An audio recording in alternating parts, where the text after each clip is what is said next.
everybody. Welcome to the March in the Madness live draw. I am AJ. I'll be your host today, floating around all over the place, being a pudgy little bald guy, while all the other pudgy non-bald guys draw wonderful things for this special St. Patty's Day event that we have going on today. So, why don't you say hi to everybody? We got Richard over there, pretending to be a balding guy with his bald cap, his receding hairline cap. Yeah, is what he's wearing today. right. Over there, we have Mr. Justin. Hey guys, how's everyone? We have two more guests on the way. They will be here soon, but in the meantime, we will be drawing. What are we working on today, guys? I'm doing like a what would probably be like a good sign for Guinness, like a bar sign. The Leprechaun holding a pint of Guinness. Nice way to kick in the sponsorship there. Yeah. yeah. We do take sponsorship from Guinness. I went so far as to get it tattooed on me. Yeah, see, there you go. Richard, what are you working on? I am working on an angry leprechaun. Aren't you always an angry leprechaun though? Sometimes. As you can see, we are fully behind endorsing here. We have the Jameson Black Barrel just radiating, screaming right there. We have the Hint Water over there, and of course the Orbit Gum. Yep. So we have no shame in pimping out our game. None of us are wearing Forbidden Panel shirts. Of course, that would be tragic and make more sense. But instead, Right. oh well, no, that's not a Forbidden Panel shirt. No, it's more important to me. That was a shirt I almost wore today, but I'm glad I didn't, because then we'd all be twinsies. We'd be tripsies. Yeah, so that's what we're working on today. We're going to be drawing angry leprechauns, passing out the Guinness, which we have in the background over there against the other TV, and watching ourselves draw because we're vain people. And I like to make the artists even more nervous by putting more eyes on them and making them watch themselves draw. So there's nothing artists hate worse than their own work. And now they have to watch themselves create their own work. That is true. Right, There's no such thing as a complete work. That's why I tried to actually not watch the video. I like being on here and drawing and talking because it kind of reminds me of doing cons. Sitting at the table drawing and talking to people and stuff. So I do miss doing conventions. I mentioned that earlier. But yeah. What do you miss most about doing conventions, Richard? The interaction. I really like. I don't know. There's something about I don't mind people watching me draw. It actually inspires me really. There was actually one, I think it was when we did the Ontario convention. Remember, I had that line of people watching me, filming me draw when I was doing the Papa Shango portrait, and I don't know. I just find it, especially when you go and you find people that are took pictures or filmed it, and you find it later on online. yeah, I think that's pretty cool. Yeah, I had a guy at the the LA show where we met, but he would come every month and have me do a different sketch. Like he had theme, he would have theme, like he had a theme of Zodiac, the Zodiac signs and stuff. Mhm. So he came every month and just had me do a sketch. So stuff like that was really cool. Like having regular fans, I guess, customers or whatever. having fans is what I miss. Them coming back all the time, reminding us, telling us how much they liked this part or like this. Yeah. This book, or that they're anxious to see the next story or whatever have you. That's what always got me happy. And the interaction, like you said. Some days are just boring, and some days you get those days where customers are literally just customers. Yeah. Richard with the shameless self-promotion there, pimping out his hat. You can find all of Richard's stuff by donating money to Forbidden Panel That doesn't feed me at all. No, but it keeps me fed. Anyway, what was I saying? Stories, interactions. Oh yeah, with the Uh, client. Sometimes About client. Yeah, Sometimes the customers were just customers. yeah, because sometimes they'll come in and they'll just be like, I want this, and they want a deal, or they want to demean your work, or they want to sit there and be like, well, this guy has this for this much money. Why can't you lower it, or whatever? But then you get the people that truly appreciate the hard work you're putting in. And it's sad that half the times the best customers are other artists. Yeah. Oh yeah.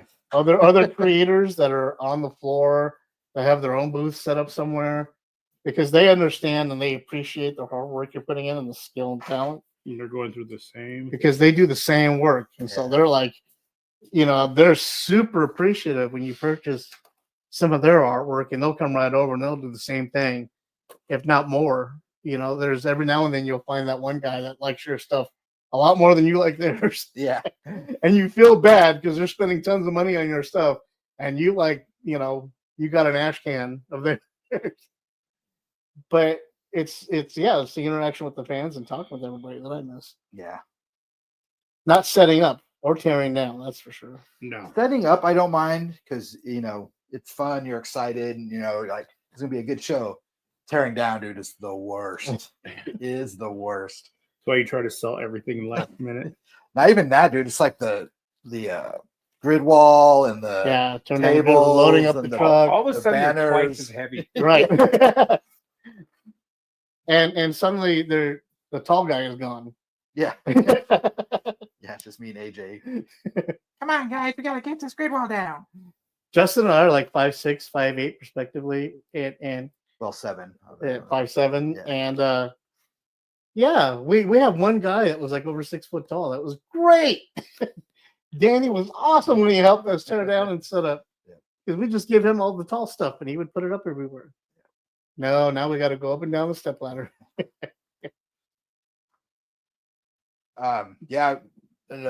My favorite show I used to do was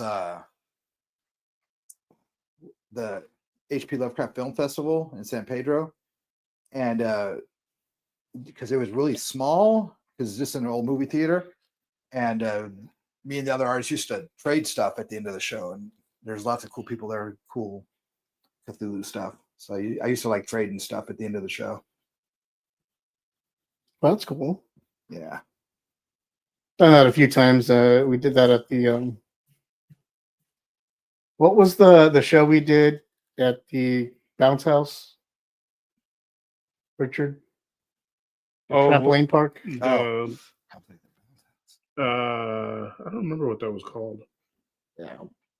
Yeah, we did a show. It was at like a trampoline park.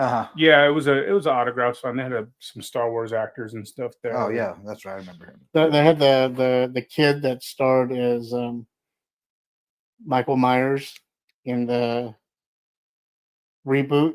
The Rob Zombie one, or the Rob Zombie reboot. Yeah, the one that actually played Michael Myers when he was a little kid. Right. Yeah, he was there. But yeah, we did I did like a swap with somebody with him. Yeah.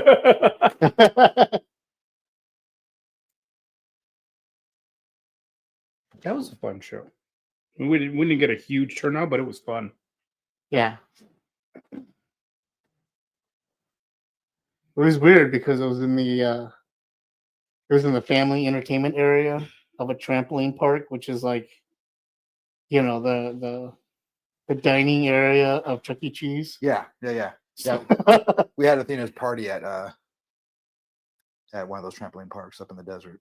So yeah, I know exactly what you're talking about.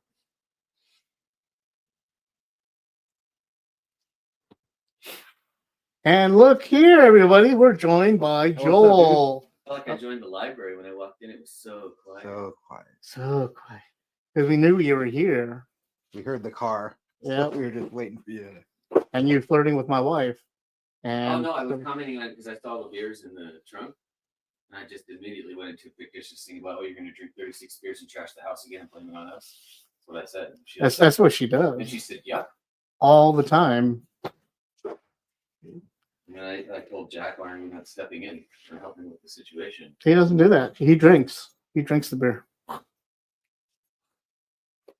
Joel, say hi to everybody. You're live on camera right now. Actually, oh yeah, you can see.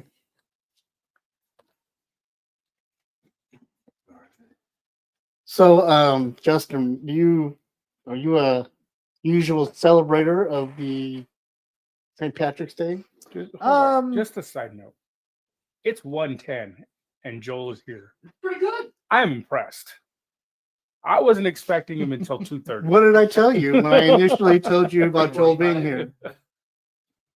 You told him we were supposed to start at 11? Yesterday. Yeah. I told him, I was like, it's the one time Joel's on time ish. Anyway, sorry, Justin. That's fine. What were we talking about? Your St. Patty's traditions. Oh, do you normally celebrate? Do you do anything? Obviously I don't celebrate as much as I used to. Hold on 1 second. We're also being joined by Mr. Thomas Palmer, Joey Labartnick. What's up, Joey? Hey, Joey. Hey. Yeah, we're here working on our stuff, drawing as usual. I'm about to. I'm Telling going to us- switch cameras in a minute. I'm still setting up. Awesome. Flash waking up. Yeah, you want to look it's like it? Saturday. Did you guys feel slow today at all? Was there like? No, I woke up entirely too early. Oh, Yeah, they woke me up too early. but you woke up early. And you weren't happy about it. Were you trying to Is sleep? the wife Yeah, bringing in the beer? Ooh. Come on in, baby. You decided to share. Okay. And the wife came in to help us celebrate the holiday. Yeah. Yeah, bringing in the beers. Yeah, I just saw you in Nice. the kitchen with the beer bong and thought, oh god. Yep. And there was a chair because you got to get some elevation on, Yeah. Yeah. So I the- still got my own out there, so I'm good. Yeah. Yeah. Right on. Got the pony cake. Yeah. Thank you. Thanks, babe. Thank you. Thank you. See, that's why my wife is better than yours. All right. I don't know. My wife's pretty cool. Freddie? Freddie is pretty cool. He ain't my wife. He's your work wife. He ain't my work wife. He was your work wife. Oh, now we have to call Freddie and find out who he loves. It's AJ. Trust me. Everybody, help yourself. I'll get that. Oh, that would be great, Oh. please. And a bottle opener, babe. I have one.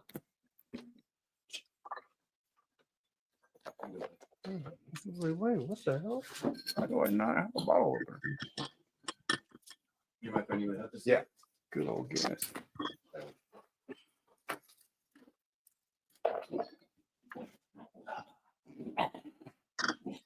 I know it looks what it looks like when you have a bottle opener on your keys. but The I nectar of don't the use that gods. often. Yeah, it's just. I have a bottle opener on all of my keys. There you go. I'm just saying, if you need one, you need one. I have a skull one hanging in kitchen. You just walk up to the Yeah. wall and pop it open. You don't drink that often. You don't drink that often. Once again, I have them on all my keys. Yeah. I'm an alcoholic.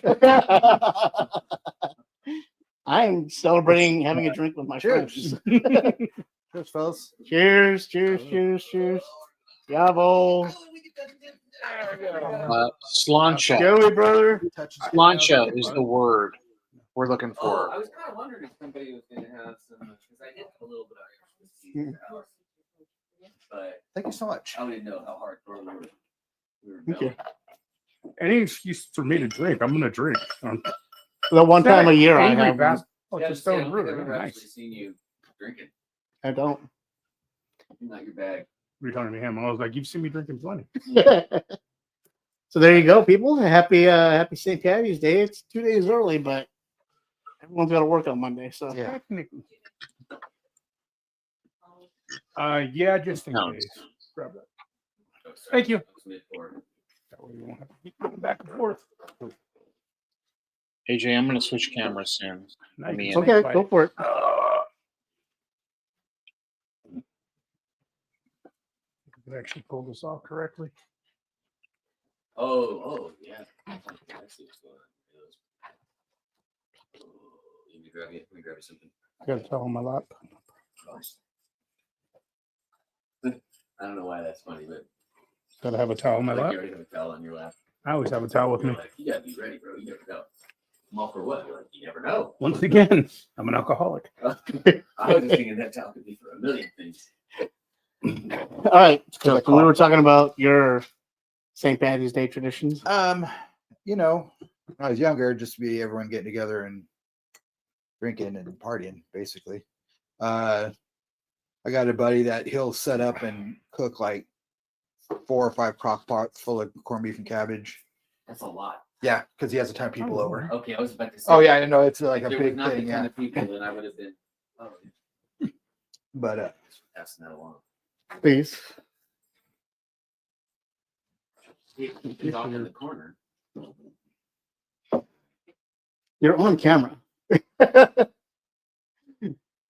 We've already announced We've already announced that we're going to drink and smoke. listen, It everyone. doesn't matter. We're just so you guys know, we're going to be drinking not only beer and Angry Orchard, and we're doing shots. We're also going to be smoking marijuana. If that's going to bother anybody, you probably shouldn't watch this. I'm going to smoke But- crack. But we put it on the announcements. We're going to be celebrating. This is a little party. We're going to party afterwards too. So if you don't want your kids or anybody watching, if any of that offends you, yes, Mr. Duran, you had your hand up. No, I said I'm going to smoke crack. Oh, That's what I said. okay. I also keep hitting this mic. You're going to hear. So if that bothers anybody, I suggest not continuing to watch that. We apologize, but we're gonna have a little fun today. We've all had it rough recently, so we're just gonna blow off some steam. Yeah, Bo? Yeah. Sorry, we keep interrupting you, Justin. yeah, yeah. I don't know, just hanging out. Yeah, like I said, my buddy will cook a whole bunch of corned beef, cabbage, potatoes, and whatnot, and we'll just hang out and have a good time. But I mean, obviously, we don't party like we used to. But Right. What were your party days like before? What's your favorite St. Patty's Day memory? oh, I don't even know if I have one actually. Like, Can- It might be hard because you can't remember? Right, I don't- yeah, well, I have a bad memory to begin with, but if you like involve like drinking with it, then yeah. Yeah, I was gonna say that's what I mean. A lot of those memories are probably pretty damn Yeah. saturated. Could you pass me the bottle opener, please? Oh yeah. For those watching, I'm a big Harry Dresden fan, big fan of the Dresden Files and everything. So whenever I do drink, I have to bust out my McAnally's mug that I got for the Dresden Files. It's part of the pub that they go to. Pretty sure. So Good old snake bite. Yeah, you did a good job. I didn't even think about it. I completely forgot about it. That's a good plan. yeah, help yourself. Completely side note, something that's green. This is good news. So for a good while, it got canned and it wasn't going to come out, but the Toxic Avenger movie Yeah. is actually coming out. And I'm Oh, really nice. excited about that. Peter Dinklage. Peter Dinklage and You see what they should. They showed the pictures, yeah. And Elijah Frodo, right? Wood. Yeah. I mean, I'm sure they're going to aim for campy, bad, good. What was? I don't know. Elijah's like a That's what I'm big. saying. Elijah's a big horror fan They're too, gonna like aim for that. hardcore. Yeah. So I'm sure we're probably going to get what we want. I mean, Trauma's involved It's too. based off Yeah. trauma, so Yeah. it's campy. It needs to be campy. If it's not campy, I'd you be can't take disappointed. that whole story seriously anyway. But I'm just stoked because it was on the shelf and looked like nobody wanted to fund it. Right, They yeah. put it Right. up for a while, and that was sad because it was already done. And all the screeners, when they screened it to people, everybody I guess lost their mind, thought it was great. I'm hoping for that weightlifting scene when the guy's on the Yeah. bench and he pull. Yeah, I don't know how close they are going to do. No, If they're going to. they're changing the story completely. Yeah, Mhm. but it seems to me everybody involved in the project wants to do it. Yeah. Everyone's like So- passionate about it. Yeah. Anyway, I just mentioned that because it's something green. Mm, Green and good news. I forgot how good snake bites are. Amazing. You're welcome.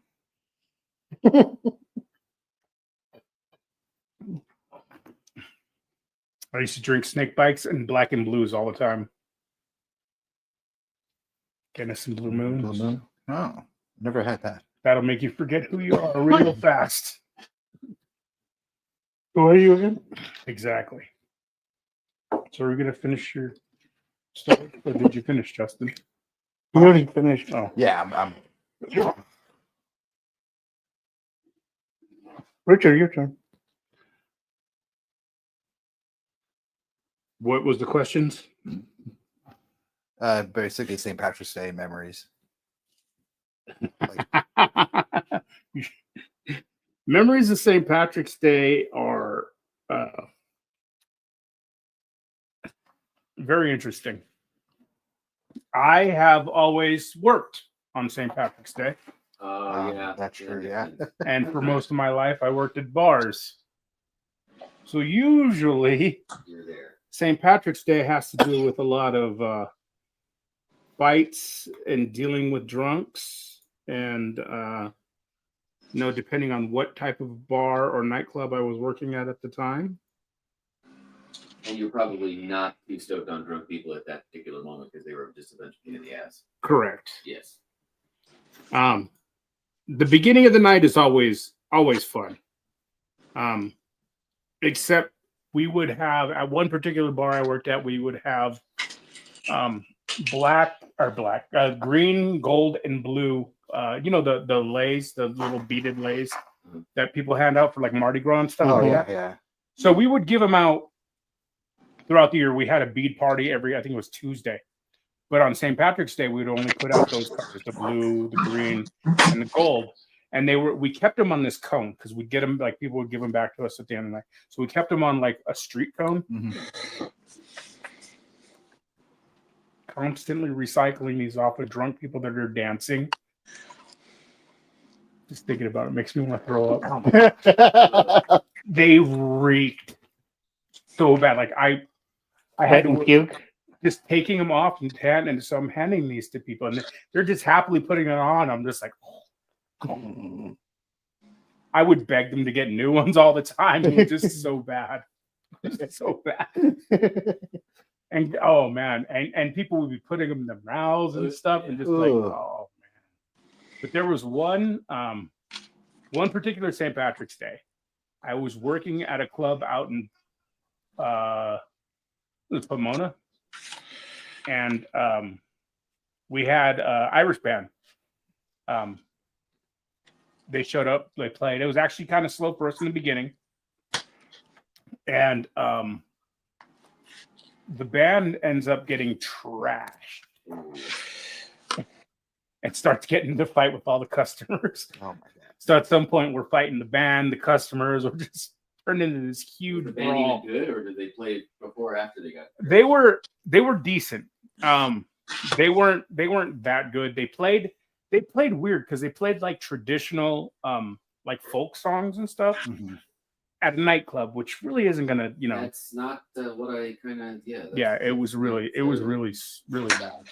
And then other than that, like personal, my favorite memories were I would always go see Dropkick Murphys on St. Patrick's Day. Well, first off, getting to see those guys, period, is become well. It's good that you did it because they're hard to catch. They'll be performing on YouTube tonight. I'm bet. I mean, like. Oh, yeah. They used to come to Riverside all the time. Yeah. There was a time, but that time kind of. Yeah, it stopped during COVID. But yeah, we would go see them every year. Yeah, normally at Lake Alice. There was a time when them and.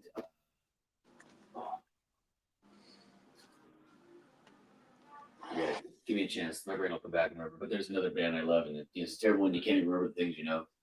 Blood and Concrete, the Boston Tones, they used to perform with them all the They would play time. with them all the time. Yeah, no, the Boston Tones to see them together. I saw them. I've seen the Boston. I've seen the Boston a lot. Boston Yeah. Tones are Boston's freaking I didn't see awesome. them. Yeah. Oh no, yeah. Yeah. Back in the day, there was a place called Spanky's Yeah. out in Riverside. Yep. You'd see all of them. Macaca, Skeletons. I remember the Skeletons. Yeah. Oh, Hate yeah. Department. You'd see Because like at that, all the skull bands back in the day. Voodoo Glow Skull. yeah. See, at that time during the late '80s and early '90s is when I was like kind of roading for Face to Face. So we just, Pennywise and Boss Tones, and we just saw those guys, all the Dickies, just saw those guys all the time at Spanky's because we were always down there with Face to Face. Yeah. Oh, It was a fun time. They play every year. They're amazing every time.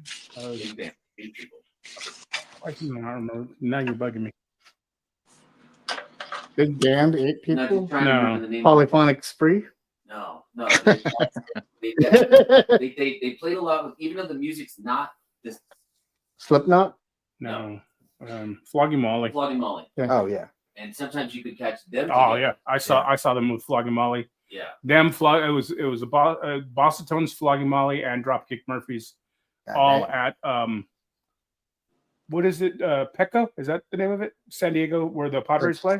Petco. Yeah, I saw them all at Petco after everything started reopening after COVID. It's like That's the most Irish thing ever. Yeah. Right. Yeah.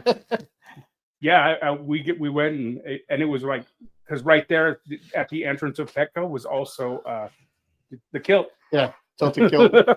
Oh God, I missed that place. They loved us. The one in Arizona loved Anthony. The one in Arizona loved me and James.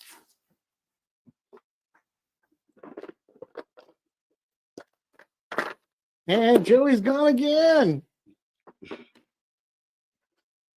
That's right. We don't like Joey. Oh. Beautiful. And now Joey's back. I mean, kinda. Joel, your turn. My turn? No. Joel. Oh. Well, I only did St. Patty's Day vicariously because vicariously, but like other people were super stoked about it. I was like, it's just a reason to go out with my friends. Just along for the But, ride. like, Yeah. I didn't really have. It's kind of interesting because early American history, like being Irish wasn't a good thing. Like people treated you like crap. They weren't known for having a good time here in the United States. But then all of a sudden that became like, well, I don't know about all of a sudden, but as long as I've been alive, that was a huge holiday. Everybody celebrates it. Yeah. It's like Cinco de Mayo. Yeah, it's like- everybody yeah, it's is exactly ethnically like that. loving. Everybody's Irish on St. Patrick's Yeah, Day. so all of a sudden on certain days, everybody loves, a certain group of people. And I'm like, okay, cool. Well, great. Yeah. Can you guys hand it out for the rest of the year? That'd be cool too. But yeah, people would want to go out and I'm like, yeah. For a set of about 5 years, we went to this place called the Beer Hunter in Ontario. It's long gone. I don't think I've ever seen a place with that much options. And you feel compelled to try as many as you can, knowing that there is no way, even if they poured a single 1 ounce pour of every beer, you'd never get through it all. Yeah. And that's not even touching the other things they had. They did have some liquor, but it was mostly beer. But I mean, it was massive amounts. But And they had food. they had food. They had really good food. Beer Hunter was awesome. Yeah, I it was loved a that big place. You could accommodate a lot of people. It was always usually a pretty good vibe, good times. But in the front of it, there was a circular planter with bushes. Sometimes I needed to go out and sit down out there, catch a break, collect your brain. No, maybe that, but also multiple times I did one of these, just kind of lean, and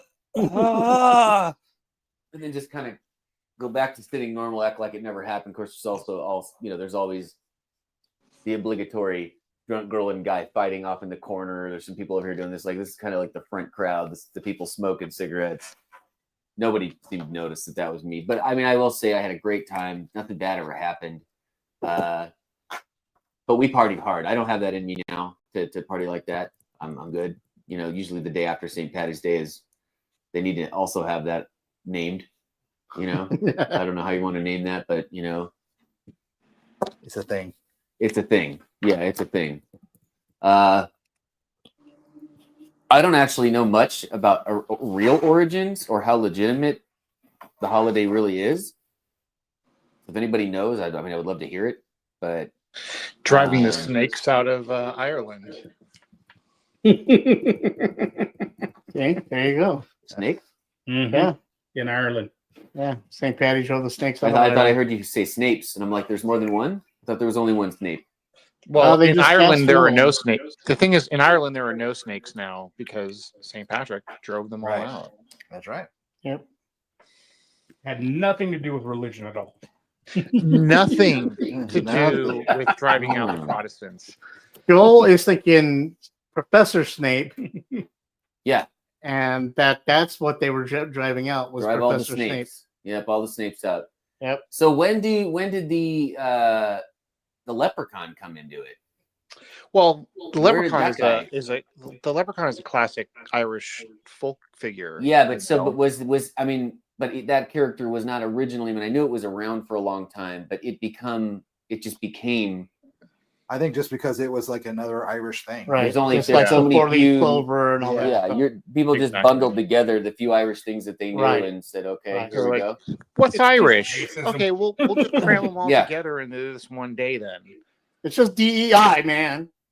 Well, That's all it is. Hey, if people party and have fun or nice to each other, I'm and they're good to each other, then hey, I'm all for Right. it. Yeah. That's know. what I like about it. It's just Yeah. a good kind of a good spirited holiday. You know what I mean? It's totally. Right. Let's just go out, get drunk, have fun, and everybody's happy. And I like people celebrating their roots, where they come from, and stuff like that. Yeah. Classic style, like that's always great. And maybe it's because everybody gets involved in general. Maybe, like I said, you're saying in general, people might be a little cooler with each other if they're willing to celebrate each other's holidays. Yeah. However legit the holiday is, That Yeah. day. I think so. It's the worst time to be a redhead. I'll tell you that much. Yeah, I'm sure it's probably not the funnest thing in the world to Or the best time to be a redhead. You gotta it depends on where you angle yourself. Well, it also depends if you're a hot chick or not. That could be a determining factor. Which, I mean, Leave your weird fantasies at home, bro. I don't wanna I'm hear just it. saying, redheads. There's a lot of notable He's got one sitting next to him. Can you blame him? notable redheads that are, It's Charlie Brown's fault. What, Peppermint Patty? Yeah, he No, fell the in love with the curly redheaded the girl. little redheaded girl that you went to school with that you never saw. Yeah. Oh, right. Yeah, I don't know, but Peppermint Patty wasn't in. I don't think she was. No. Peppermint Patty wasn't really into those of the Charlie Brown. She was she was a Marcy. You're gonna get canceled. I didn't. All I said was Peppermint Patty wasn't into Charlie Brown. Okay, that's it. That's all. That's Joel Katz at Fictional Studios. All I said was at Peppermint Patty wasn't gmail.com. into Charlie Brown. Okay, that's all I said. Oh goodness. He lives in Cherry Valley, California. Oh boy. Please take everything I say out of context and just rip it all over social media. I have so much. We have his permission, guys. You Yeah, just heard him say. I have so much social media to choose from. Yeah. Oh. So, what are you working on today, Joel? Besides the blank piece of paper and your beer? Well, I'm going with. Well, can I give me a little time to try to get this together real quick? We mock Joel, but he'll still finish before everybody else. Oh, 100%. Oh no, I'm almost done. He'll still beat you. Probably. Put a napkin in front of him, he'll be done. Oh yeah, love me some napkin art. Yeah, I'm definitely not a fast artist. We know. Everybody knows. I've come up with more AJ lets us know. Yeah. with all more the time. story for the bear and badger. Okay. I think I'm pretty good with Bear right now, so I'm going to start working on Badger. And I also need to really flesh out the office because you said the first few strips are in the office, so Yeah. I need to get that down hard so I know what's at every angle. You know what I mean? We're working on a new webcomic called Bear and Badger. I can't get too deep into it, but it's going to be really awesome. So every now and then, Justin and I throw ideas at Justin, whether he likes it or not. And then I make him remember it and pop quiz him later. Pop quiz, hot shot. Yeah, exactly. It's a lot of expectation. I know. But, I'm retired. I have nothing else to do but stew on this all day. So Anticipation. all we need is patience. Yeah.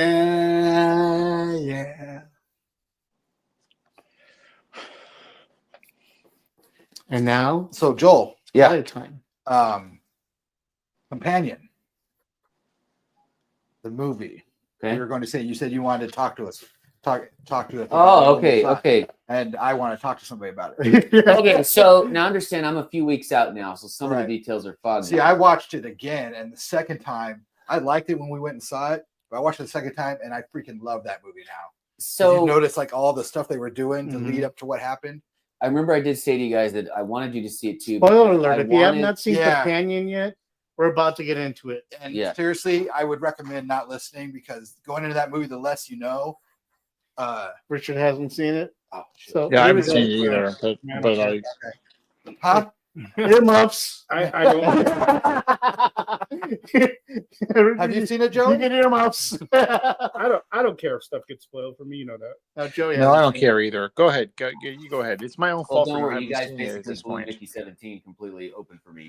Yeah, I decided to listen to that Yeah, episode. don't say anything about that to me. I haven't seen it. Yet. What? Well, I I don't listened think to. we revealed any secrets. Well, I mean, I knew enough. Basically, I knew enough about what was going on, and I know that that I'm waiting for the end to have something that's supposed to kind of potentially the political stuff, Oh yeah. which I could leave out of movies. I've got enough of it every day. They should have left it out. They of should have that left movie. it out. But I mean, What? Are we talking about Mickey 17? yeah. I didn't think it was that heavy-handed with any of its messages. It had a lot of messages, sure, but I didn't think any of them were that heavy-handed. It was just it was the wrong time to see the movie. That's all. Well, I'm still gonna watch it, and All right. I mean, like anything, you should. I you know, loved get it. your own, So deal. did we. I love the movie. I think. Yeah, I think it was a great movie. Yeah, I you just- guys did definitely say it was good, and but to go back To the to companion. I only got to see it the one time, but I was really busy trying to. The first time you watch something, you're just trying to watch it. Right. Right. You're trying to keep up with what's going on. You're trying to see the details.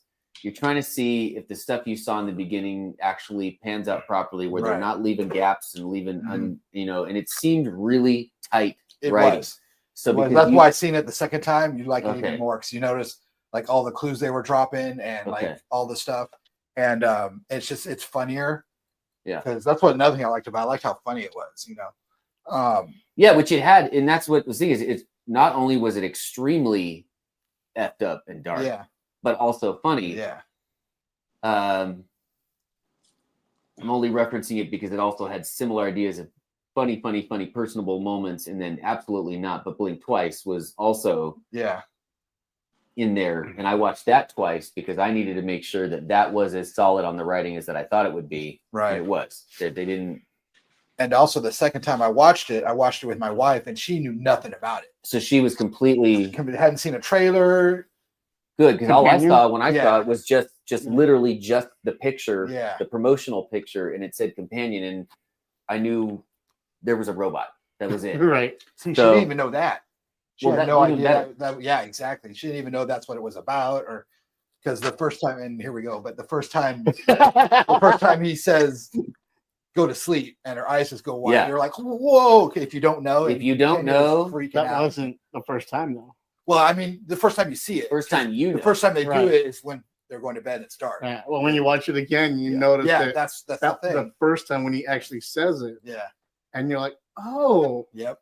he wasn't trying to get her to stop being annoying. He was telling her to go. He's just shutting her The down. Right. first you time turned I it was off. suspicious though is when the one other girl who was a regular girl, she was the candy for the one guy, Yeah. Yeah, was regular saying, "Hey, girl. it's not that I don't personally have a problem with you. Yeah. but Uh-huh. generally, I just don't like what you're You about." know, because all I see when I see you is my replacement. yeah, Right. Yeah, and then when you see that second time, you're like, oh damn, yeah, that's awesome. yeah, and Yeah. so, but it Uh huh.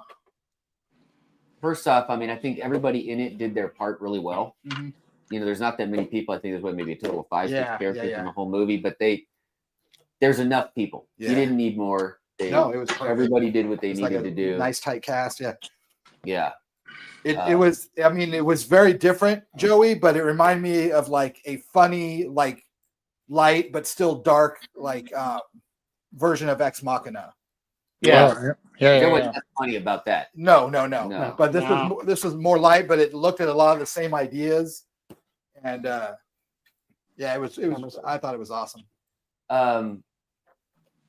Because this is the thing we're going to run into. I mean, obviously, people have been making movies about the concept of robots and all of that for so long that Right.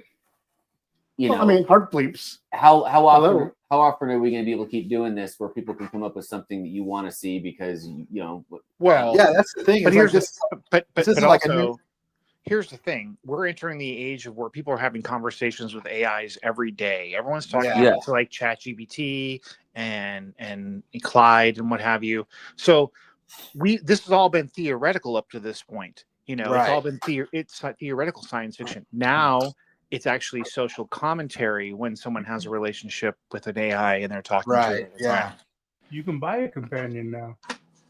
You see that last tech show? Those things are creepy. yeah. No. I mean, I She bought personally, a spear today. it's I mean, I don't think I'm being overdone when I say that, but yeah, it's the end. Because I think when people really have the choice to pay basically a mediocre car payment on a companion and just decide I don't want to have to worry about rejection Or I don't wanna interacting with people, or just simply don't have to worry about any problem. And no matter how much of a sloppy mess you are, they seem to love you like a dog, until it's all bad, until it goes bad. I can help you. Yeah, what if it never goes bad? I mean, it could be. I mean, it may never go bad, but pretty much everything human beings dive into, we dive too hard into it, and the bad aspects of it always Do surface. we buy? That's Funko Pops? humans, exactly. That's what we do. Yeah. We fuck everything. Oh, Yeah, excuse me. We we're screw not everything buying to death. Yeah, I'm not going to blame this on the robots at all. Right. No. At all. Yeah, You we know. don't really deal in Funko Pops anymore. Sorry. Richard's taking a business call. Okay. I thought that because I can't see the visual, I thought that he was actually talking in our conversation. Yes. I feel that Funko Pops make the best companions. Imagine those little bastards running around, little ankle biters. right. Well, it's like that guy that has that mannequin family. No, yeah. I haven't seen the Mannequin Family. Dude, Yeah, he's got a whole. He married a mannequin. it was on. I thought it was a Yeah. girl. I thought a girl married a No, mannequin it's man. it's a guy. He's got a whole family. He's got a wife and kids. Like it was on with TLC or one of those channels, like Yeah. in the obsessive whatever. Does it look like Kim Cattrall? No. Unfortunately. No, I'd be okay with it if that was the case. Right? You're so cold. Where can I get a mannequin? Love that movie. Ow. All right, I watched Electric State last night again, Mm-hmm. and I fell asleep again. I did watch it last night, but I actually fell asleep for about 10 minutes too, but not because the movie was boring. It's just because I was tired. I found the movie boring because it was the second time I was trying to get through it. I don't fall asleep during movies normally, unless like even when I'm overstimulated or understimulated. I feel that whole movie though it was supposed to be a very lighthearted, not that. Well, the comic is gorgeous, and the commentary in the comic is just ruthless. not like this. This was pretty. This was pretty. Disney. This was pretty preteen. Yeah, Yeah. and it was gorgeous. Like, oh my god, The art direction was fabulous. the robots and the background, everything was just beautiful. But it was so mundane. Everything that was happening in it, I just didn't care. They sure loaded it with people though. Yeah, My goodness. yeah. I mean, it was a good one timer for me, just a lighthearted. But like I said, I think there was a good 10-minute gap where I fell out, popped back up, and kind of came back into it. But I'm a sucker for art direction, though. There's a lot of films I'll tell you are not that I'll watch great. movies that aren't that technically that great, Right? Just because of the way they look, I'll watch Yeah. more. Again, I Like, mean that's Sucker Punch is one. Sucker Punch. I- Sucker Punch. I always Sucker watch Punch it. is There, that movie. and the forever. music, and the music. The music Yeah. is great, and then like Yeah. what's his name? One with Jude Law in The World of Tomorrow. Oh yeah. Sky Sky Captain. Command. Sky Captain? Captain. Yeah. Yeah. Yeah. Oh, Yeah. Again, not a whole lot to that story, but you don't care because you could Gorgeous. just Yeah, it's Yeah, gorgeous. watch and it. fucking all Angelina with style. eye patch Oh, yeah. and the uniform. It's Yeah. so cool. It's such a cool looking character. It's like, Yeah. Yeah, and she said just enough to not ruin it. Yeah. Not that too movie, much. You know. yeah, there are definitely movies that I'll just watch just for the Dark City. Dark City forever. I love Yeah. Dark Dark City. City. But that movie, actually, the story in that That's got a good really. story. No, it Yeah. does get a good Yeah. story. Yeah, but I'm just talking about how like it bombed and stuff. And Oh, it bombed so hard. Alex Proyas, man. People don't really think about it anymore.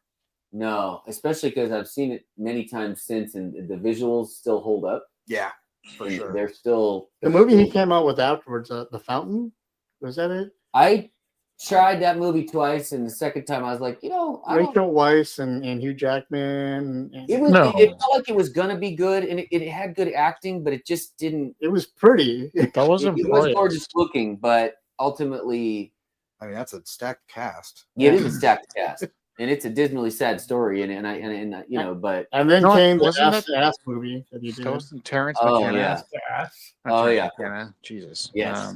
Very memorable. Everybody curls into a ball at the end. You haven't seen it? Probably one of the most depressing endings of What was the name, Joey? Do you Requiem for remember? a Dream. Requiem for a Dream. Oh That's yeah. it. I saw it. But that wasn't Alex Proyas either. That was No, that was what's his name from Pie? he did Black Swan, Pie. Right.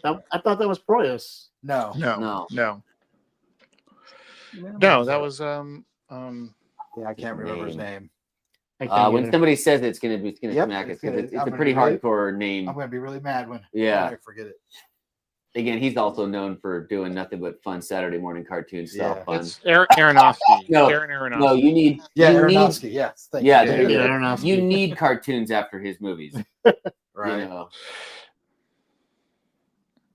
No, I'm not sure what Proyas did after a certain point. Like he kind of went underground after he did The Crow and he did Dark City. He did a couple other things, but but people weren't into it other than people who were into it. You know what? The thing was like he's way ahead of his time. So if that Totally. stuff is coming out Totally now, is. or Can you do like straight to DVD stuff? probably. iRobot, Gods of Egypt. Okay. Yeah, but no one watched that. I watched iRobot. Even though I knew it wasn't anything I bet near you the book. regretted it. The Knowing. The one with Mark Wahlberg? The Knowing? No, The Knowing is the one with Nicolas Cage. Nicolas Cage, okay. Where his kid's an alien. Yeah. Got spoilers for The Knowing, guys. Hey, speaking of visual, there was another movie with Nicolas Cage where it's called like The Color of Something. It's Like Color Out of Space. Color from Yeah. Outer Space. story. Not totally sure. Because it's H.P. Lovecraft. And It's a weird. Lovecraft. Yeah, but Yeah, Watch that story that. is a But I watched that Cluster. multiple times again because it just Yeah. visually kind of grabbed you. well, even in the writing, even in the story, it's visually and Yeah. those are just words on paper. Yeah. Yeah, the Lovecraft story is actually really good. Usually they're always adapting his work and trying to make it more interesting. This is one of those cases where that story was really damn good and interesting visually, Yeah. imaginatively, over, visually. The level of really sadness at where everybody ends up in the end is just I mean, that's Lovecraft. yeah.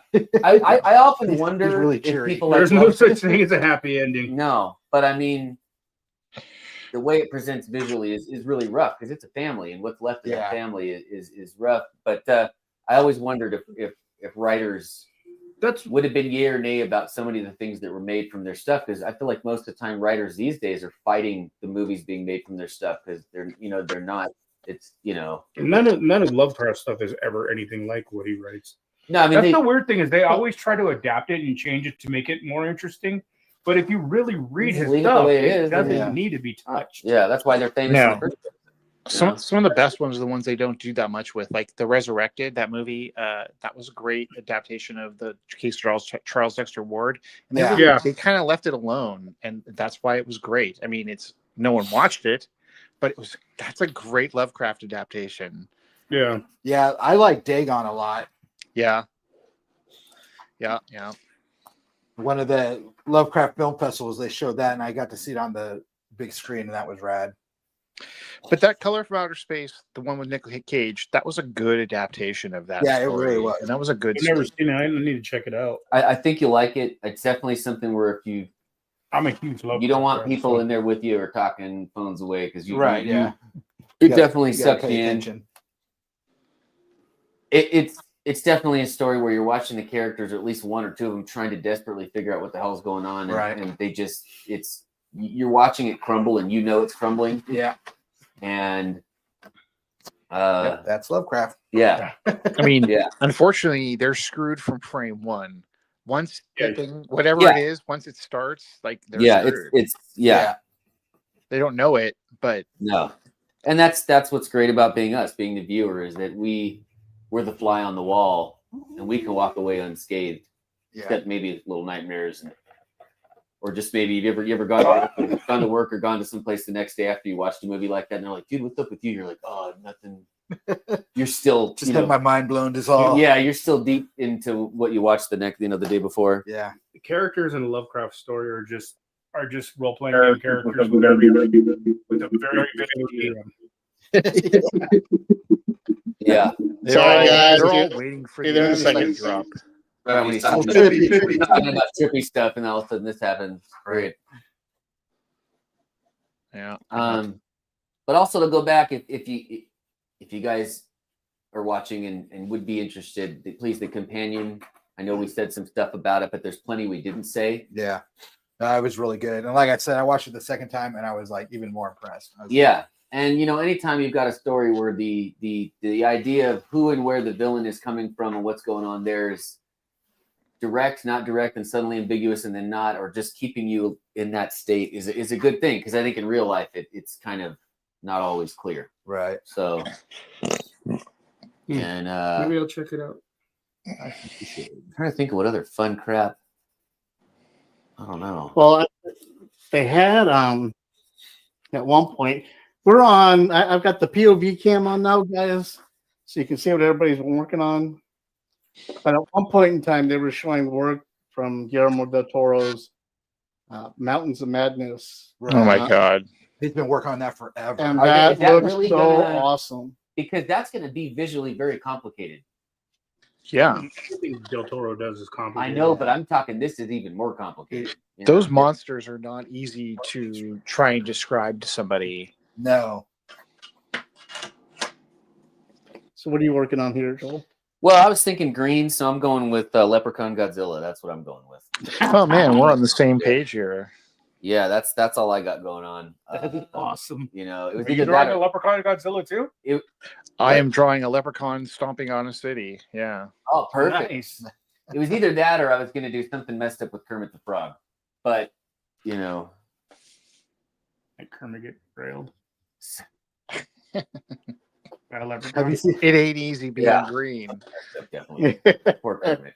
Because I've seen that meme with it's got Kermit and Miss Piggy, and the background it has two of the Gormarian guards from Star Wars, and one's on the phone, and Kermit's on the phone. And Piggy's like, "Are the boys all right?" Oh, dude. It's like, oh yeah, they totally do look like Kermit and Piggy had Yeah. kids. I did see the one where the Kermit Frog's in the kitchen and he's cooking up bacon. Oh, And on the bottom, it just says something along the lines of, if I can't have her, nobody can, jeez. or something like that. And it was a very graphic That's picture. pretty- It was that's There very- you go, supporting freaking spousal abuse, dude. I don't know what's wrong with I you. don't know, man. Did you not see how Miss Piggy Joel treated him Cat. for years? Fictional studio. Finally, Kermit snapped. On Okay? This Instagram. Piggy was the abuser forever, dude. She was just like, She really was. abuser. Yeah, Come on, she really was. that poor frog. Dude's just trying to run a show, okay, a variety show, just Mhm. trying to entertain people. Mhm. Have a That's not musical- easy variety No. show. No, I mean, really, all I ever wanted. In fact, I mean, if there is a heaven, it's just me on that show, being one of the staff members. That's all I want. I don't need anything else in life but to be.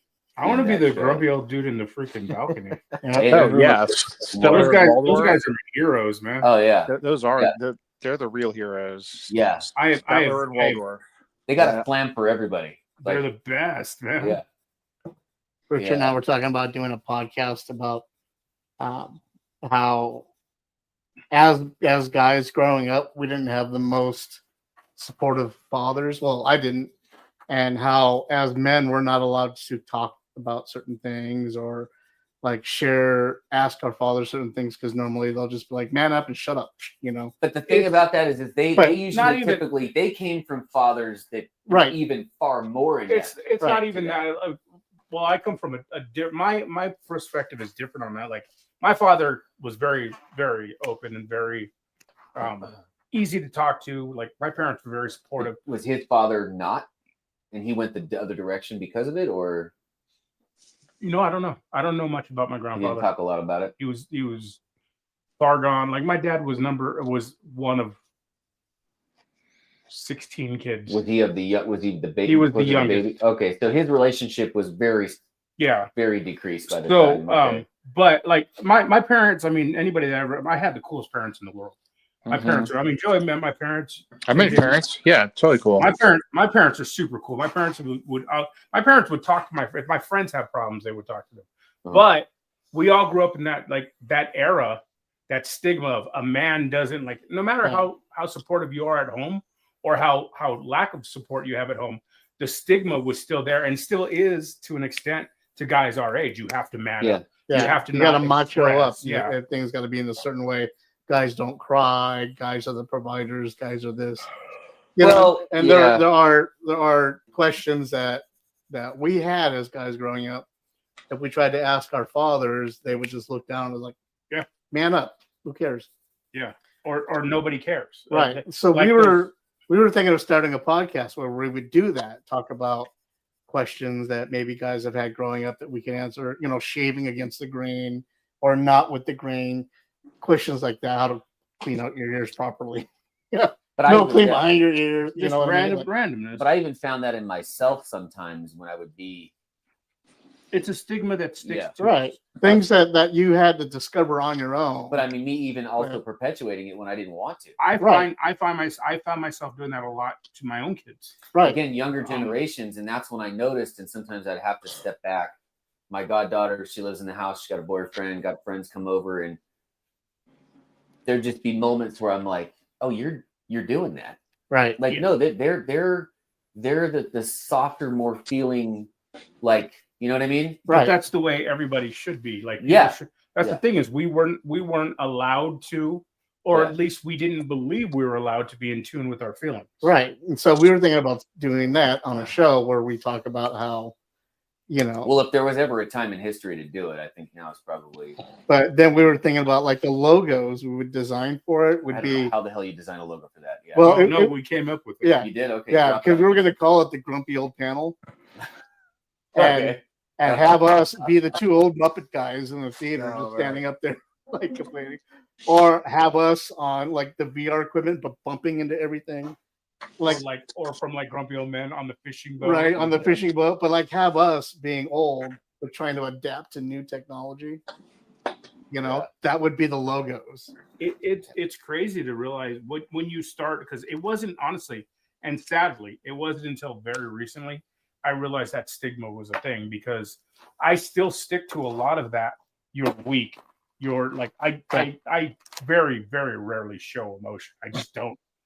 It's not something that I've ever really done. And I try to get away from viewing it as weakness, because it's not. Like, you should be able to show emotion, especially around people that you know care about you.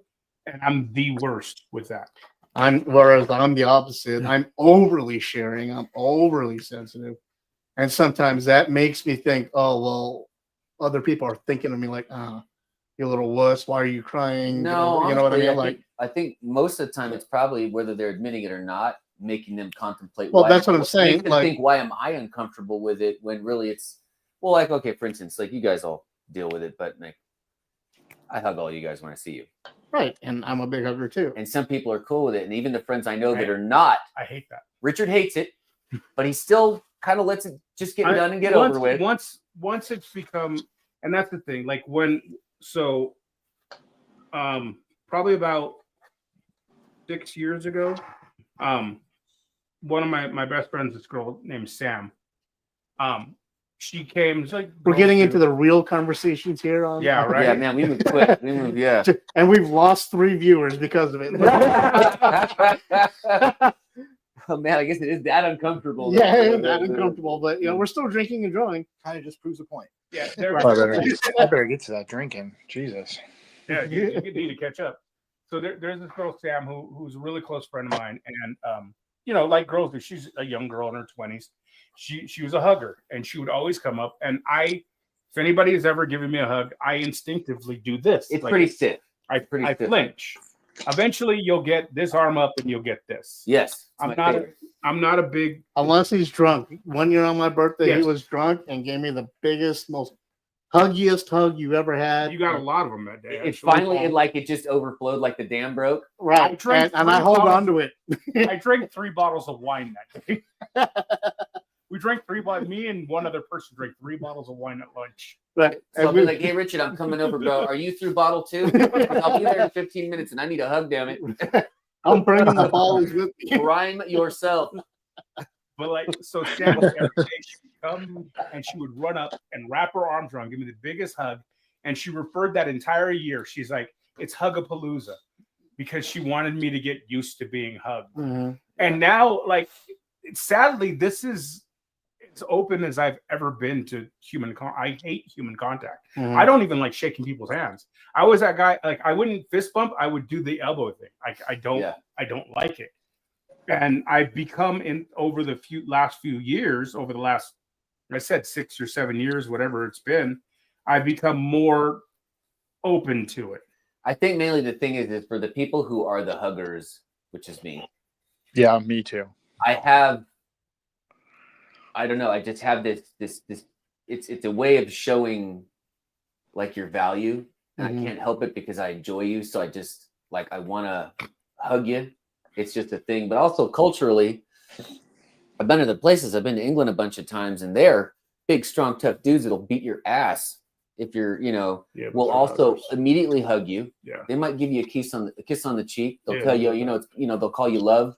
Yeah. But these are also still very, very tough men. They work very hard over there. The Right. British culture is hard. It's tough. The weather's rough. Everything's rough. So workers are awesome. Seriously. Dude. Oh, sorry to interrupt. Yeah, no, go.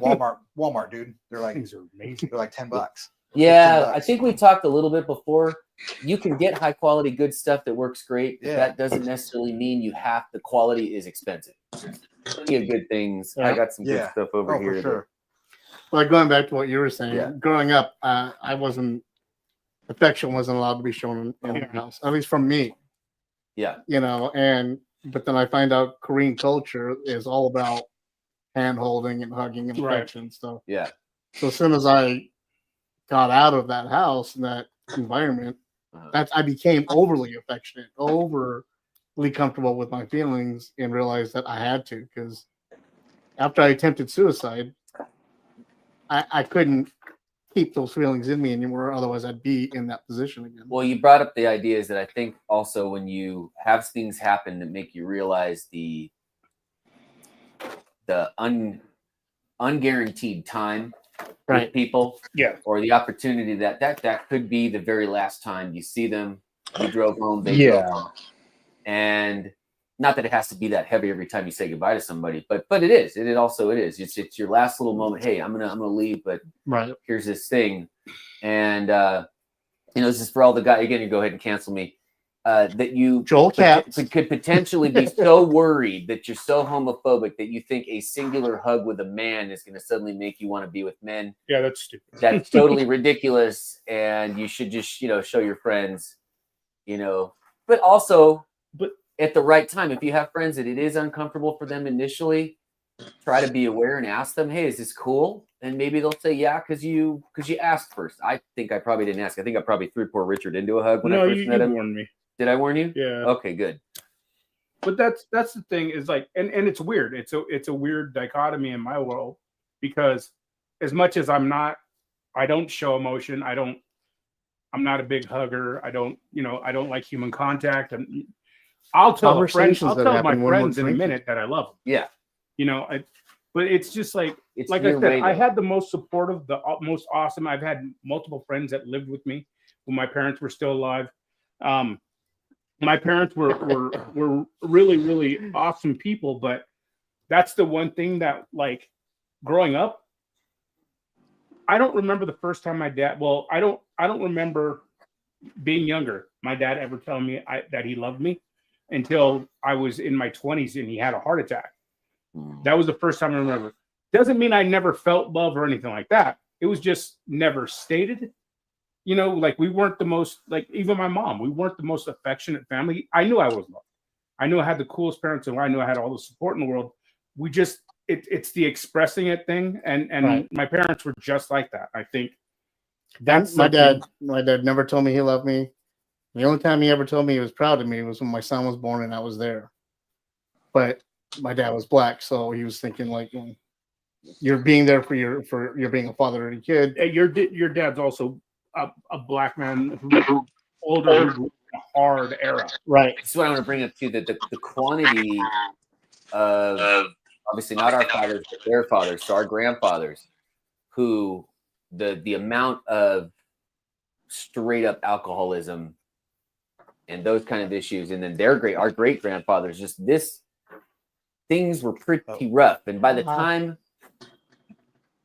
I'm gonna go ahead and say, like a lot of people, if you did grow up in the 80s and you were of an age in the 80s to enjoy, I think that was a big shifting that might have contributed to a lot of things changing. It just was it was a different vibe. But then also, I think, like I said, a lot of those parents and grandparents could not have flowed into that. Everybody on my dad's side of the family, like all my cousins, my uncles, well, my first cousins, I'm probably, I think I have 2 first cousins that are younger than me. Everybody else is at least 10 years older than me. Like my dad was a baby by many years. But like my uncles, everybody they're all alcoholics. My dad was the only one that wasn't a drinker.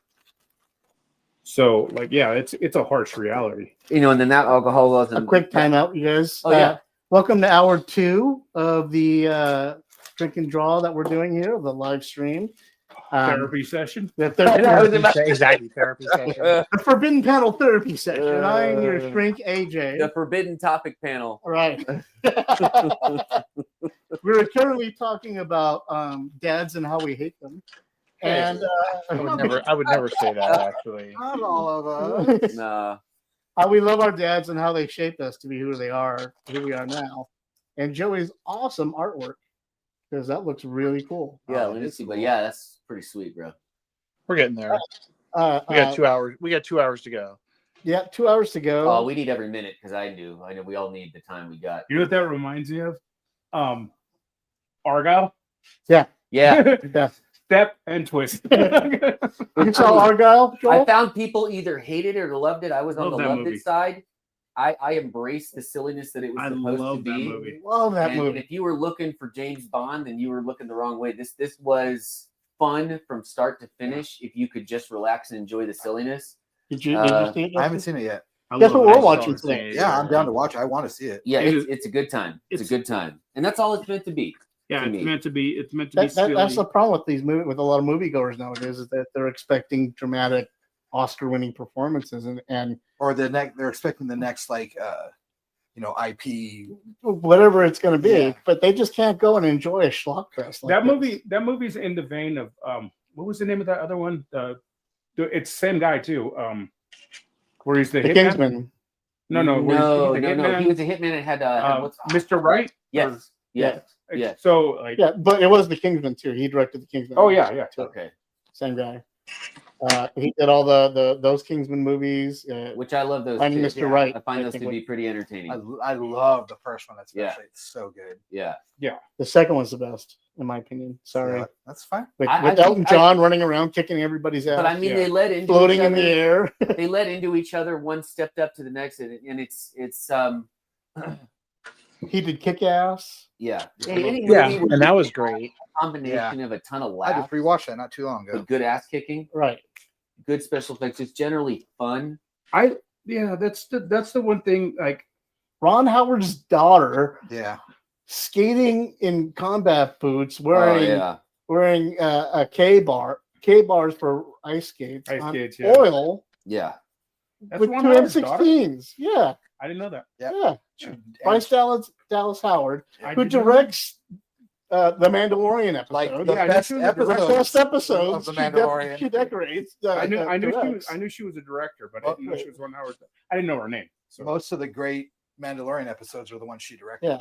For sure. Yeah. the thing is, I think there's not enough appreciation for the films that are just meant to be entertaining. It's not meant to be. Turn your brain off and go have fun. Just have fun. Just enjoy a movie for it being a movie. There is enough seriousness if you want in life. Right. There is a plethora.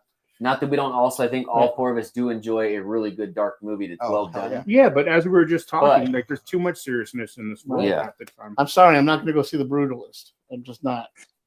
The what? The Brutalist. What's that? I'm not actually sure. I've heard of it. Adrian But Brody. Yeah, it's like 3 hours long. It's 3 got, hours and Well, 23 minutes it's got long. an intermission built into it. If I you're want to into, see it. Just, I wanna if you're into design and architecture Yeah, and I wanna stuff, see then it's it worth as going well. to see. But if you're not, if you have no interest in those things, then yeah, it's a slog fest. Adrian Brody films tend to Hit or miss. I don't no, know. it's not even just hit or miss. Like they tend to they'll find a feeling, whether it's a joy, something dark, and they will just grind the heck out of it. Yeah. Like, plus, they all try to make him like, But then Predators. Yeah, you know, exactly. they all try to make him like this big buff badass that he's not. Adrian Brody is a buff badass. Like in Predators, when he just looks like a beanpole. Yeah, Yeah. but I think that brings up those. When your that- rifle is thicker than you.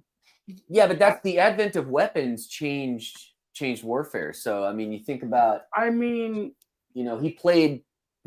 I mean, I've met plenty of military guys that were not. yeah, of the physique historically, some of the most dangerous men.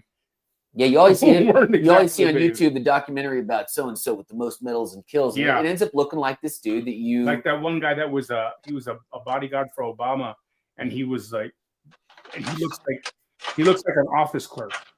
Like he's one of the most dangerous men in military history. Yeah, but he would dispatch you with a number 2 pencil, a dull one. So Yeah, Okay, Joker. on top of it, Yeah. Keanu Reeves is Wick, okay?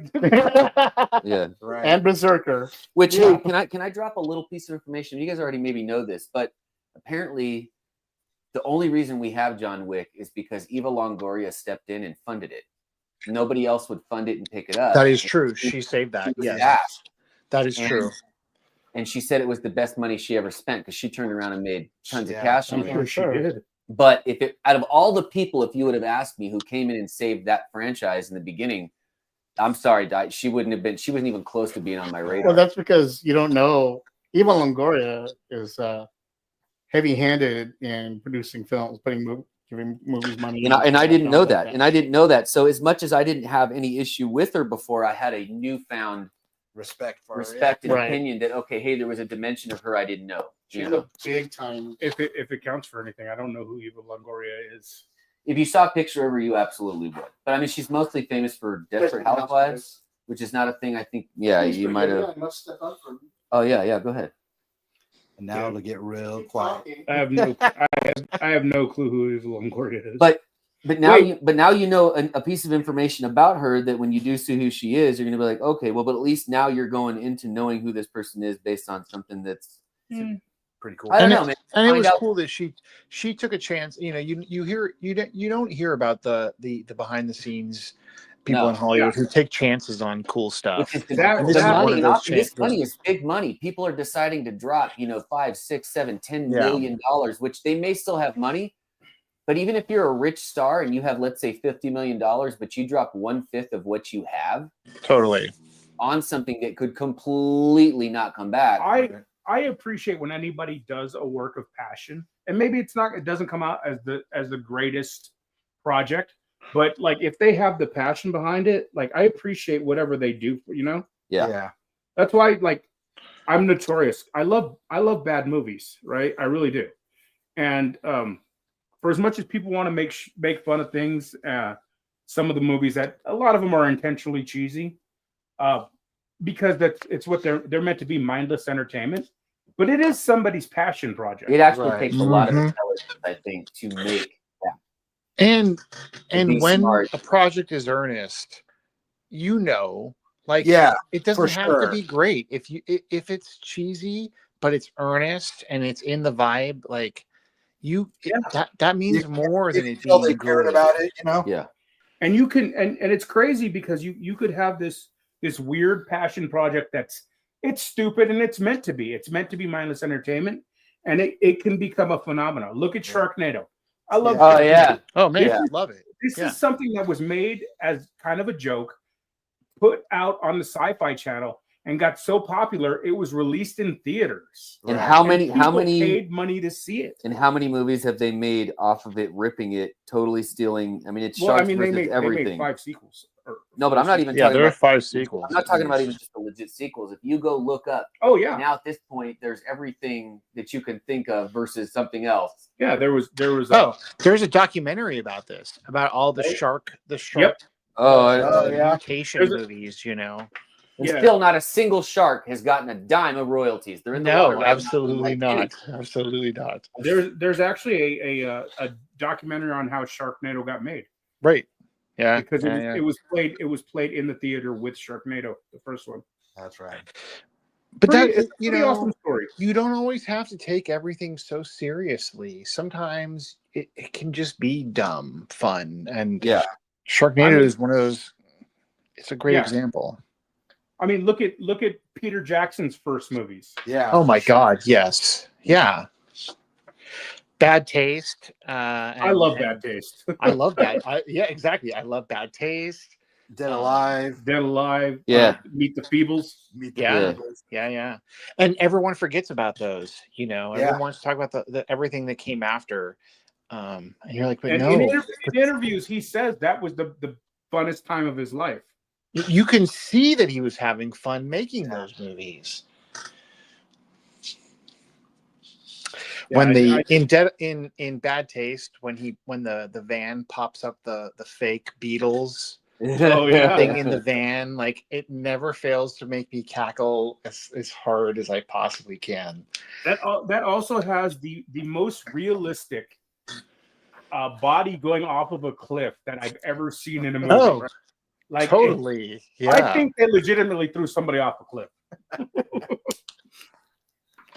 Like but then when they close in on him and he's picking his brains out with the seagulls. Yep. So awesome. Just such a like I said, not the best cinema, but a great movie.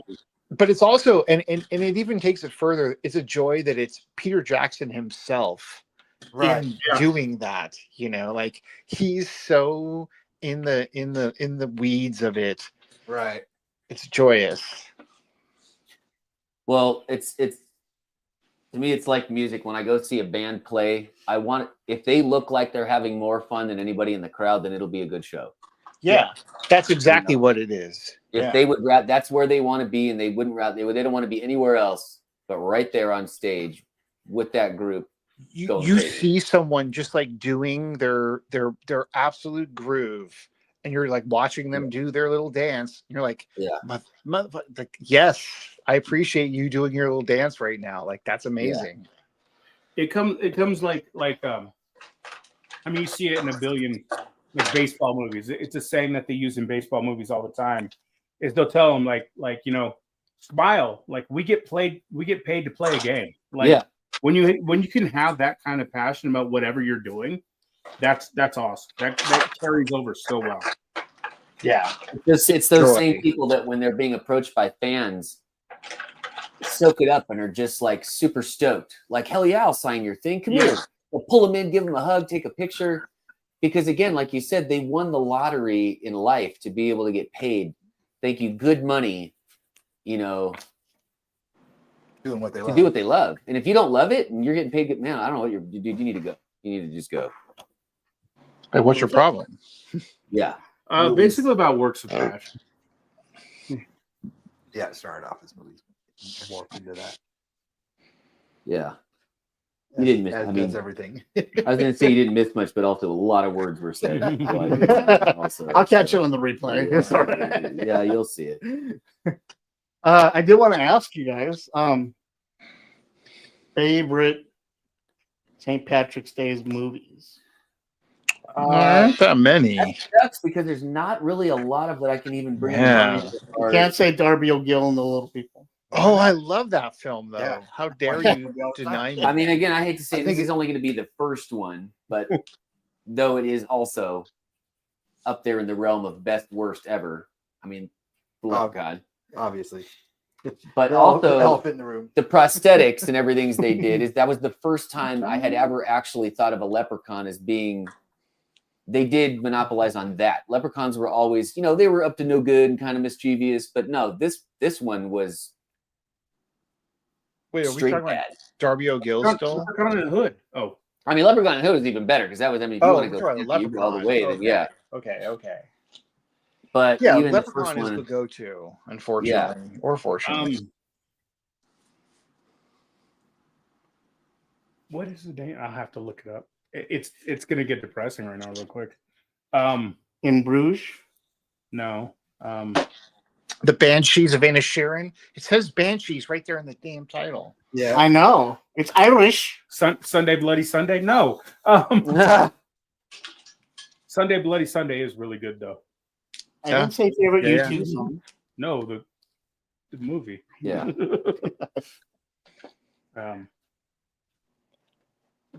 What happens when I Google it?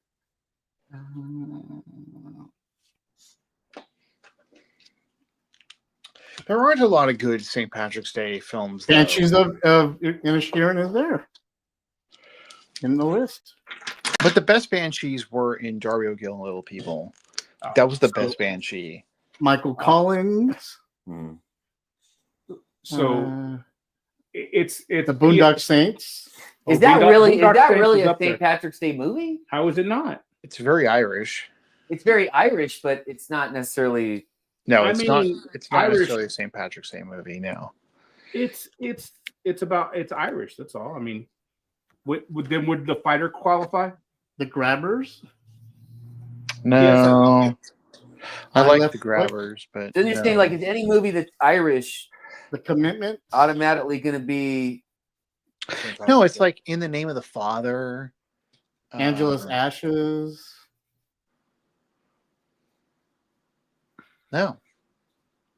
But I bet if you live in Ireland, you would have you would have a list. Yeah, If you lived in Ireland, you'd be sick of this day. probably. Yeah. They don't really celebrate it in Ireland. No, they don't really. This is more of an American No, it's an Irish American holiday. It's like Cinco de Mayo. Hey, Yeah. there's nothing wrong with that though. I celebrate both of these No, holidays. I think we talked about this earlier. It's a reason to. You celebrate any holiday that makes you drink. Who, me? Yes. I was like, are you talking to me or Joey? Yeah, like Everybody. we gotta be more specific. I mean, yeah, the answer is yes. But some are more celebratory and honorific than others.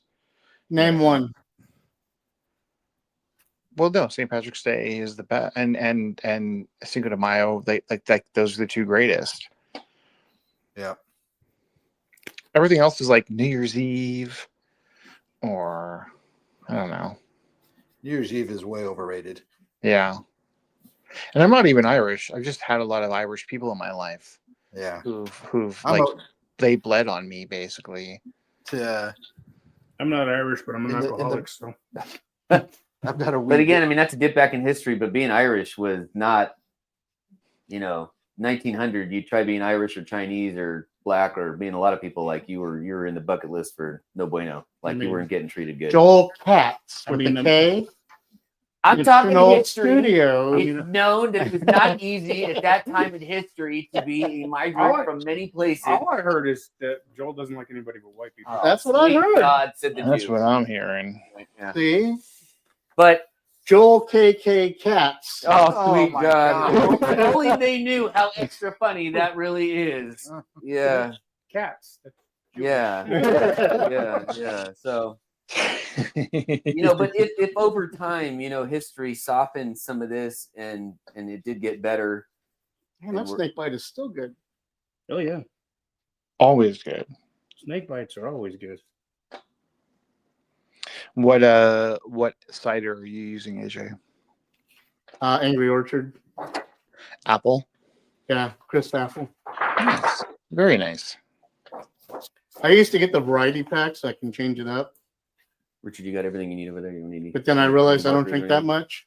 If there's anything, It doesn't take much. I got a bunch of crap. Well, I mean, I would buy the variety pack, and then a month later realize that it was gone, and I didn't drink any of it.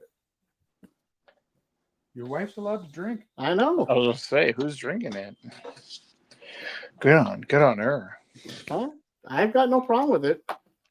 Saves me She's from married to wasting you. money. She's married to you. She's probably got a drink. Yeah, I was gonna say Every it. night. I wasn't gonna say it, But you were thinking it. but I was thinking it.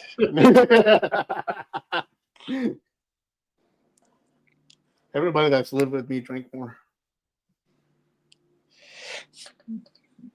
Yeah, but I think like maybe after the fact, because I lived with you, and I don't think I was that bad when we lived together. I think it was always after the fact, That's because we were drinking together. and we were young. Like you can only drink so much when you're young.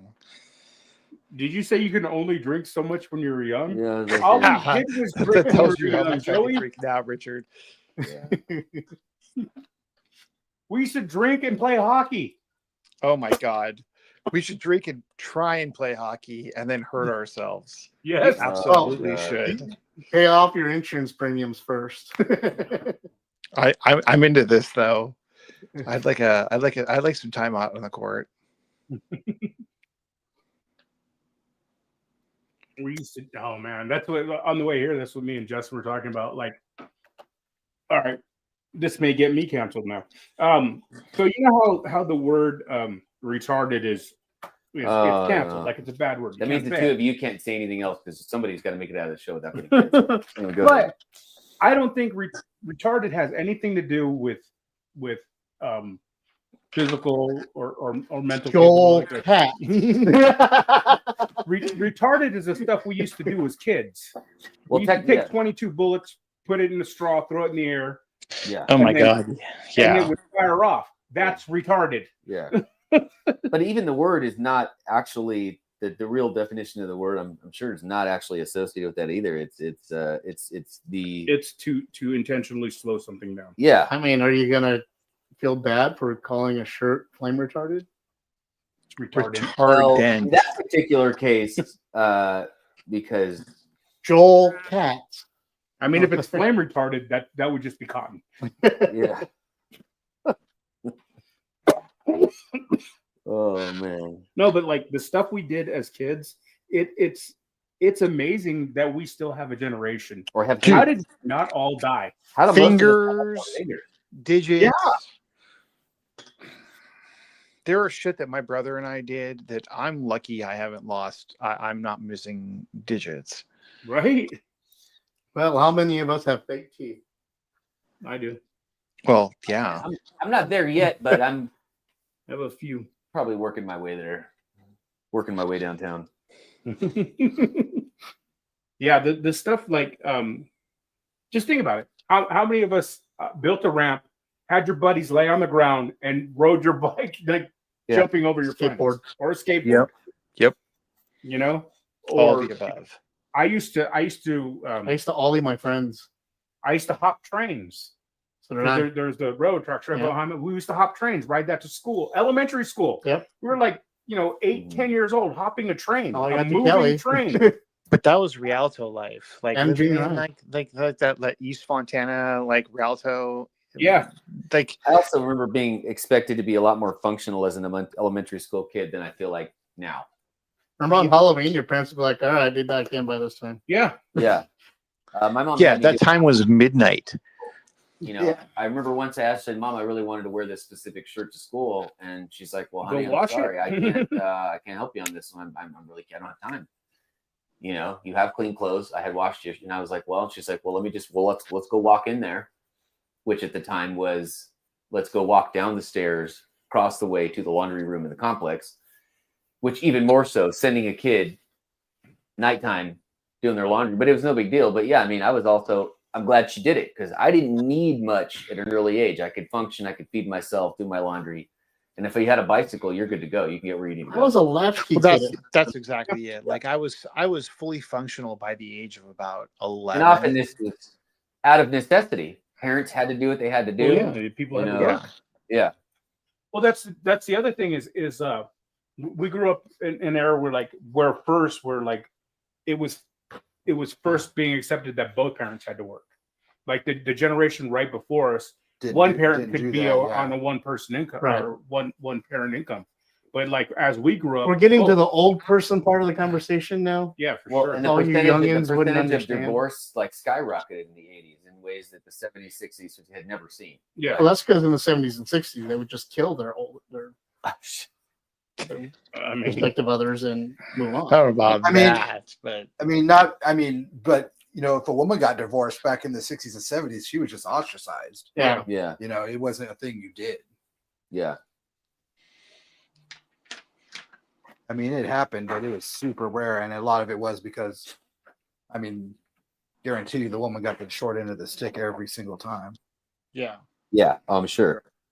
So I think that's one of the reasons divorce is so low, is just because it was so socially just frowned upon. How'd we get on divorce? Oh, we've been moving quick. We've been pretty much moving. Yeah. You know, our topics have been Conversations. You're hopping trains, we're hopping subjects. It's all over the place. Conversation's a living, breathing thing.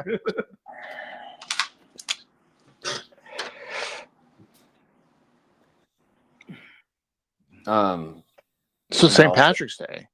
Yeah, as soon as we said that, then all of a sudden, bam. No conversation. Suddenly we didn't have shit. And we ain't found shit. We ain't found shit.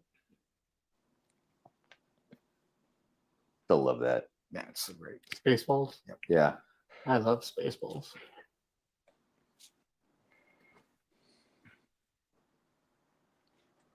Anybody Somewhere watch- right now, Mel Brooks is doing something. I hope Still so. alive, doing something. And He is still alive, so I hope he's still Yeah. doing something. One would hope he's breathing. Yeah.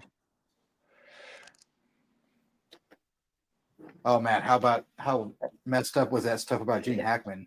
Oh, bro. When the Dude. truth finally came That out, was rough. how dark. It was exactly what I thought it would Could be. you have just lied to us and told us gas leak? Could we have Yeah. just had gas leak, please? Can I have that instead? I knew I called exactly what it was, and that's the sad part. My thing is The dog. my thing is Yeah, what's with the dog? Dude, everything about that story is rough, man. if you have a 95-year-old dad, I don't care if you're estranged. At some point, you're going to inherit his money. You might want to check up on him at least once a week. Yeah. You know? Yeah. But it's just also people that, I mean, I don't know about you guys, but I mean, Gene Hackman was always one of those solid actors I enjoyed forever. From the time I was a kid, he for did sure. movies before I was alive, and I loved all of them. And He was Lex Luthor. he was a He was million. the greatest criminal mind of our time. He was a Popeye million- Doyle, man. Yeah. That's what I was saying. He was definitely Popeye Doyle. That's Yeah. So just when any of these people go out rough, it's just hard. You know. I mean, that's the crazy thing. We're at that age that our heroes are the people we grew up watching. They're dying. Oh yeah. Now the good news is that we were watching these on reruns on like Saturday or Sunday morning TV. Oh, yeah. So they're a little bit older than us. Them dying, he was 90. We've got some And I time get before that. we get to that point. We're not there, but these Right. are And I get that. But it just as means kids of TV and cinema who were sat in front of HBO and what have you. These are the people that we grew up watching them, but they would already had their day. yeah. You're all Joel. I mean, got it? Well, then I mean, Actually, and then there's some stuff they did that you remember So am I. firsthand, like pretty well. So yeah. Unforgiven. Better than you. Oh, fucking! That's the thing. Yes, Unforgiven. That's something we all saw in the theater when it came out, and it's Yes. I couldn't find a vein to save her life, but I can do it in a muscular. There's no tomorrow. Yeah, that's the kind of thing where, you see the gauntlet just being leave that thrown there. down by Yeah. the elder. Here's Like, a you're like, mic. oh yeah, I heard you were good. I heard you were good. And you're like, oh I know. no, here. I've never had an abscess. So. Oh, good, because you cleaned it. Keep some. Yeah. What were you saying, Joey? Nothing. Just Justin and I were having a conversation about the greats. Whatever. and then like Quick and the Dead too. Oh yes, Awesome. absolutely. Yeah. That's the thing is the dude kept making good roles long Yeah. after his prime. And, we were like, oh, his prime was back in the 80s, the No 70s. No, The like he Replacements kept was making awesome. great shit. I think he was even better in the little bit roles that he did. Yeah. Yeah, I mean, of course, his starring roles were amazing, but the bit roles, like he added something to like you said in the Replacements, he added something to a movie that otherwise Just having his name and knowing he was in the role, you would get just excited. You were like, okay, that's a little security blanket for me. It adds a level of respectability. Yeah, a little gravitas to it. You And know? let's be for honest, sure, he's for the only sure. person to ever play Lex Luthor. I don't care what anybody says. Yeah. He's the only person. He's just to the best ever Lex play- The only Luthor. other person I know is what the bald dude in Smallville. Smallville. Yeah. I don't know. He wasn't really. He was scary. playing a young Lex Luthor. I know he was, Yeah. and I didn't really watch Smallville, but I just know that there was that version of him, and That but they went wasn't. a really different direction, I guess. He was a good Michael- version. Michael Was he? Rosenbaum. Again, I'm not going to talk trash because I didn't watch enough to say. No, he was anything. good. He actually was good. He was one of the better parts of Those that are the show. only two people to ever play Lex Luthor. I don't care what you tell me. I'm hopeful for Nicholas Holt. Nicholas Holt. was great. Same. I mean, he's a good Everything he actor. does. He's Yeah. a good actor. So Yeah, we'll see. We'll see. And He was he's awesome. he's got an attitude yeah. that feels perfect for the role. Yeah. Oh, they're looking at him for Bond. What? That I don't agree with. That I doesn't don't have. see. That He I doesn't don't have see. enough oomph. Like I he's don't always understand it. I don't he's understand. always I thought they the already chose. I thought it was already chosen. No, No, not at all. This hasn't even come close. no. Amazon just got the rights It's to just make people- Bond it's just movies. people talking, It's yeah. just all fake teaser. Yeah. Amazon just got the rights to put out the Bond movies. So Amazon owns it now. Yeah. Amazon owns Isn't it. Amazon saying they want to do it closer to the actual novels, though? They want to do a series. Yeah, They're going to start from scratch. but closer to the actual novels, right? To the funding it'll novels. be- Yeah. I will I be feel I bad will for be not excited saying, for but- that because I love the books. Was Casino Royale technically the first one? First Yeah, book? yeah. Okay. But not the first movie. The first movie No, not the was first movie. Her but Majesty's Her Majesty's Secret Secret Service. book. yeah. First Good old book. George Lazenby. Yeah. I do Yeah. have a. That wasn't the first. Sean Connery was before George Lazenby for sure. Yeah. Yep. Sean Yeah. Connery was first. Yeah. I like Nicholas Awesome. Holt. I like him in a lot of things. I don't see him Yep. as James Bond. You got to Yeah. have a certain level of like cock thrust. Yeah. You know, like spy attitude. Yeah. Plus, you Just plus don't you see look it. at him and Always you like- got, Nicholas Holt has that face where he looks like there's an inside joke that you and him would get. You know, like Yeah. you're just on the verge of laughing. but not the kind of person who's going to punch you until Right. you wake. Bond You is know, supposed to look classy and demure, but also be like you could totally see him break it down 6 Yeah. Right, and that's where Pierce Brosnan came up short for me. He Yeah, I was just never- the too. thing. never really. The thing is so he's relatable, Yeah. and Bond should not look relatable. Right. right? That's a good way to put it. He's almost superhuman. Yeah. That's why I think a lot of people initially when Daniel Craig came out, I remember him getting a lot of flack. Because I love he Daniel. I loved him as Bond. Yeah. But a lot of people are like, though he's a very strong man, did not have the typical Bond face. He does not look like, he looks a little more beefed up, a little more. Yeah. My He doesn't have that perfectly handsome. But his face. Bond came after years of service in the Right, military yeah, and right. all that stuff. But what I Yeah. mean was, he was the most approachably real Bond Right, that anybody ever did. and he was the closest to the books. and he took a monkey paw to the balls. But He had way more dimension. I A think monkey paw.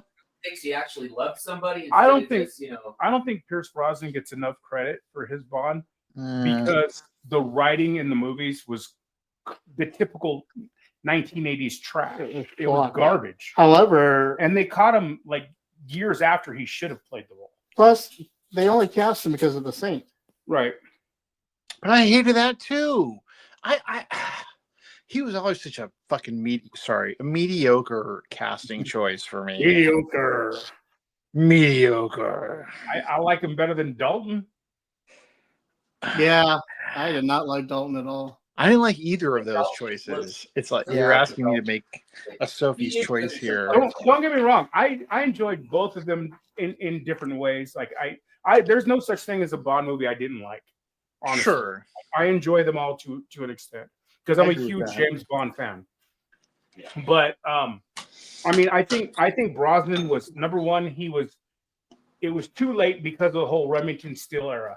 Had they caught him in that era, with the right writing, I think he would have been excellent. Yes. Yeah, because that would have been the perfect successor to Roger Moore's Thank you. like grossly sexual. Although I Right, love that. yeah. I mean this in the most like loving way. I love Roger Moore's James Bond. So, but he was I just love so him, I love him grossly. and hate him at the same time. Yes. Yeah, he's so grossly sexual, and I feel like if they had gotten Swarmy. the Yeah, but see, Remington, Connery was at least classy about it. He was classy, Whereas but he Roger- also slapped at least 2 women in every movie. At least 2. I mean, And that's just on the set. And it was to help them out. Joel Katz, It was to help them Fictional correct their Studios. hysteria. I didn't see it do it. I just said that's what he did in the movie. I just heard about it. You know, and it was just a thing that was on. Oh, Connery is on the record as sometimes a woman who actually should be slapped once in a while. Yeah. He actually, sadly, was a guy that crossed Absolutely. the line. I mean, that was a common thing in movies in the Yeah. 40s, 50s, 60s, 70s. Yeah. It really was. I mean, how many times did Humphrey Bogart slap a woman on Man. film? Yeah. And somehow they thanked him. He's still slapping him. No, it's Bogart. Me get my mind straight. I feel better now. Yeah. No. I'm gonna go ahead and say if Humphrey Bogart slapped me, I might have, thank him for it. It's Bogart. Yeah. I mean, Right. he's the originator of the original Rat Pack. I don't think. And I'm like, We're back on the handy cam here to check in on everybody's work. Look at that Godzilla. That is awesome. That was awesome. I am looking at a picture of Godzilla. I'm not going to say I didn't totally pull this out of memory, but Remember, everyone, Joel Katz, Fictional Studios. if you still want to follow me after all of the things I've said, you can find me at Fictional Studios on Instagram.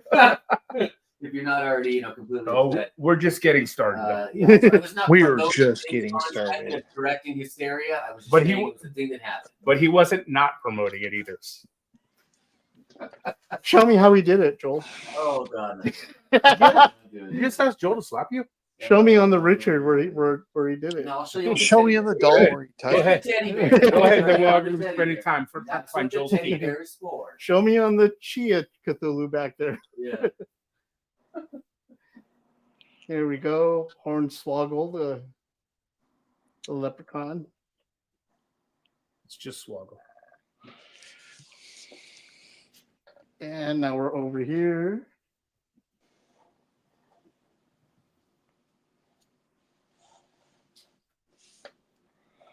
Artwork chugging along. Joey's got his own artwork going along. I'm working on a shillelagh. That would be awesome on one of those tin signs. Yeah. Hey, do you even have a piece of trash paper I can just use to block this acrylic pen on, dude? Napkin, I don't care. Actually, use this stuff. Oh, yeah, I can really. Yeah. Okay. All right. I don't have any more. I had a napkin in my. Open this. Dang it. See the blue? Mm-hmm. Here, wipe yourself.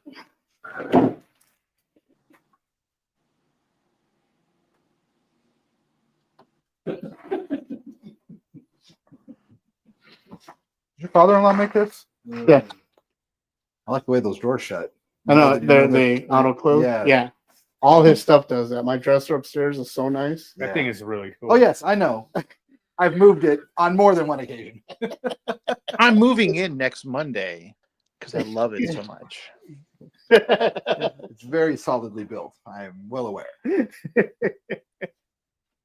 Every time I move, I call Justin to help me move. It's Justin and Anthony that have to handle everything. That's the reason I never answer his phone calls them the first time. Yeah, that's exactly what I was saying too. Oh, you're moving this weekend? I usually he'll call and then I'll text, "What's up?" And I'm the one with the truck. Yeah. It wasn't even for the truck use. It was Right. just the manpower. It's the manpower. Yeah. I come in on his day off when he's not working 18 hours that day, so he can come and do 18 hours worth of work with me. Yeah, right. There gets to a point in life where any kind of manual labor is unacceptable. Right You now. know? Like right now. would be that time. That's what I'm saying. Like a friend is like, "Oh, I've got to move this thing." I'm like, "Yeah, that sounds terrible. Right? Yeah, You should get someone to move that for you." Right? They should have professionals that do that. Oh wait, Yeah. Oh, I told everybody now, I'm like, look, I have a truck. If you need help moving, I will show up, sit in my truck, get high while you load my truck. And then I'll drive it. away with all your it's like shit. the And then I'll 90s. drive it wherever you Over want me to again. drive it. But I ain't getting out my truck. I used to help people move all the time. Now it's like, hey, can you help me move this? I got to do this. Like, I tore cartilage in my ribs, blowing my nose. No, I'm not helping you. I threw my back out because I sneezed. Yeah, Yeah. I'm not moving anything. I literally 1 year for my birthday, tore cartilage in my ribs, vomiting. That was in San Diego. James and I drank a pony keg That was pretty hard. with the owner of a beer bar out there. Oh, the memories. I never drank. I was a good boy. Yeah, not that you remember. Yeah, I don't remember any Yeah, of like, those. wait. What are you talking about? I never drank. I was a good boy. What? When Yeah. was this? Like maybe Ever. now. I've never drank in my Not life. historically, I defy that. I was about to say, I think you want to try that. I wasn't there for these stories, but enough people have already blown that cover. I've always been the nicest, kindest drinker. So I've never terrorized anybody while drunk. I mean, yeah. I've never been at a party and stood behind somebody and just spat on them all night. Richard, I love you for that. It stays in my memory. I don't think like that stays in my memory to this day as Look, only we were allowed to pick on our friends. Look, some friends thought that they could pick on other friends, and they were wrong. Well, Only we get to pick on those friends, and and if you're an asshole, you get spit on. Just saying. you know that story, AJ? Yeah. That was that night, Richard. Though that party that night. So I don't know how it started. Like what caused it? I just knew when Joey told me about what happened to Cockboy. Cockboy. That was There's later. This guy. Their house. They had like this holy grail 40 that nobody was allowed to drink, and this asshole came up. No, you're thinking of two different things. Okay, which one was it then? The 40 that no one should drink was my apartment, well, my house with Justin and Scott over in North Redlands. But the night that Richard's talking about, that was in like Riverside or Corona, and there was a dumb party. There was like a spherical thing filled with beer that had its service punched in, and someone had peed in it, and I punched Jason had his like entire front end filled with sand. That's what it was. They filled his car with sand. Yep. Are you serious? The whole Because they were picking on him. But dude, I don't know if I can handle that. I try to be pretty calm, but but it was one of those things where like he was a homie that we played hockey with, and it wasn't like we loved him. He was ours to bully around and pick on, which doesn't sound great. Doesn't sound great at all. nobody But, brings that dude but us. Other stuff, It's so like- you're like, wait, Son, your little what? brother. This isn't for you though. No, you're not allowed to. I mean, look, we took care of him. And it was two of them. There was these two Take guys care of that basically thought they were tough. They kind of picked on a few different people. And there it is. They thought they were tough. And They thought they were really tough. And nobody at this party was standing up to them. Yeah. And then I came in drunk off of Crazy Horse back in the day. Yeah. Drinking 40s of Crazy Horse. Oh god. And we rolled into that party. The spitting event was when we rolled into that party. Like we rolled up and we were like, this is how this is going to go down. And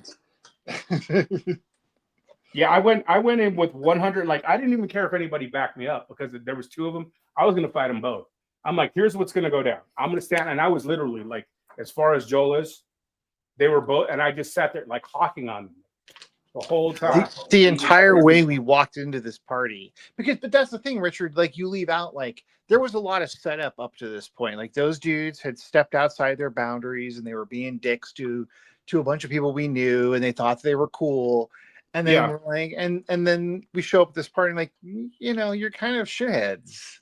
Yeah, they did a lot to a lot of people that we knew. Like, they had earned. They thought they were tough. They thought they were untouchable. They had earned that ire, by that point. Like, I feel like it really had built to a moment. I think I've known Richard long enough. I didn't think he. Richard doesn't walk in. Nice, sweet people who were sitting there doing nothing, trying to pet the puppy. He doesn't start a fight for no reason. Yeah.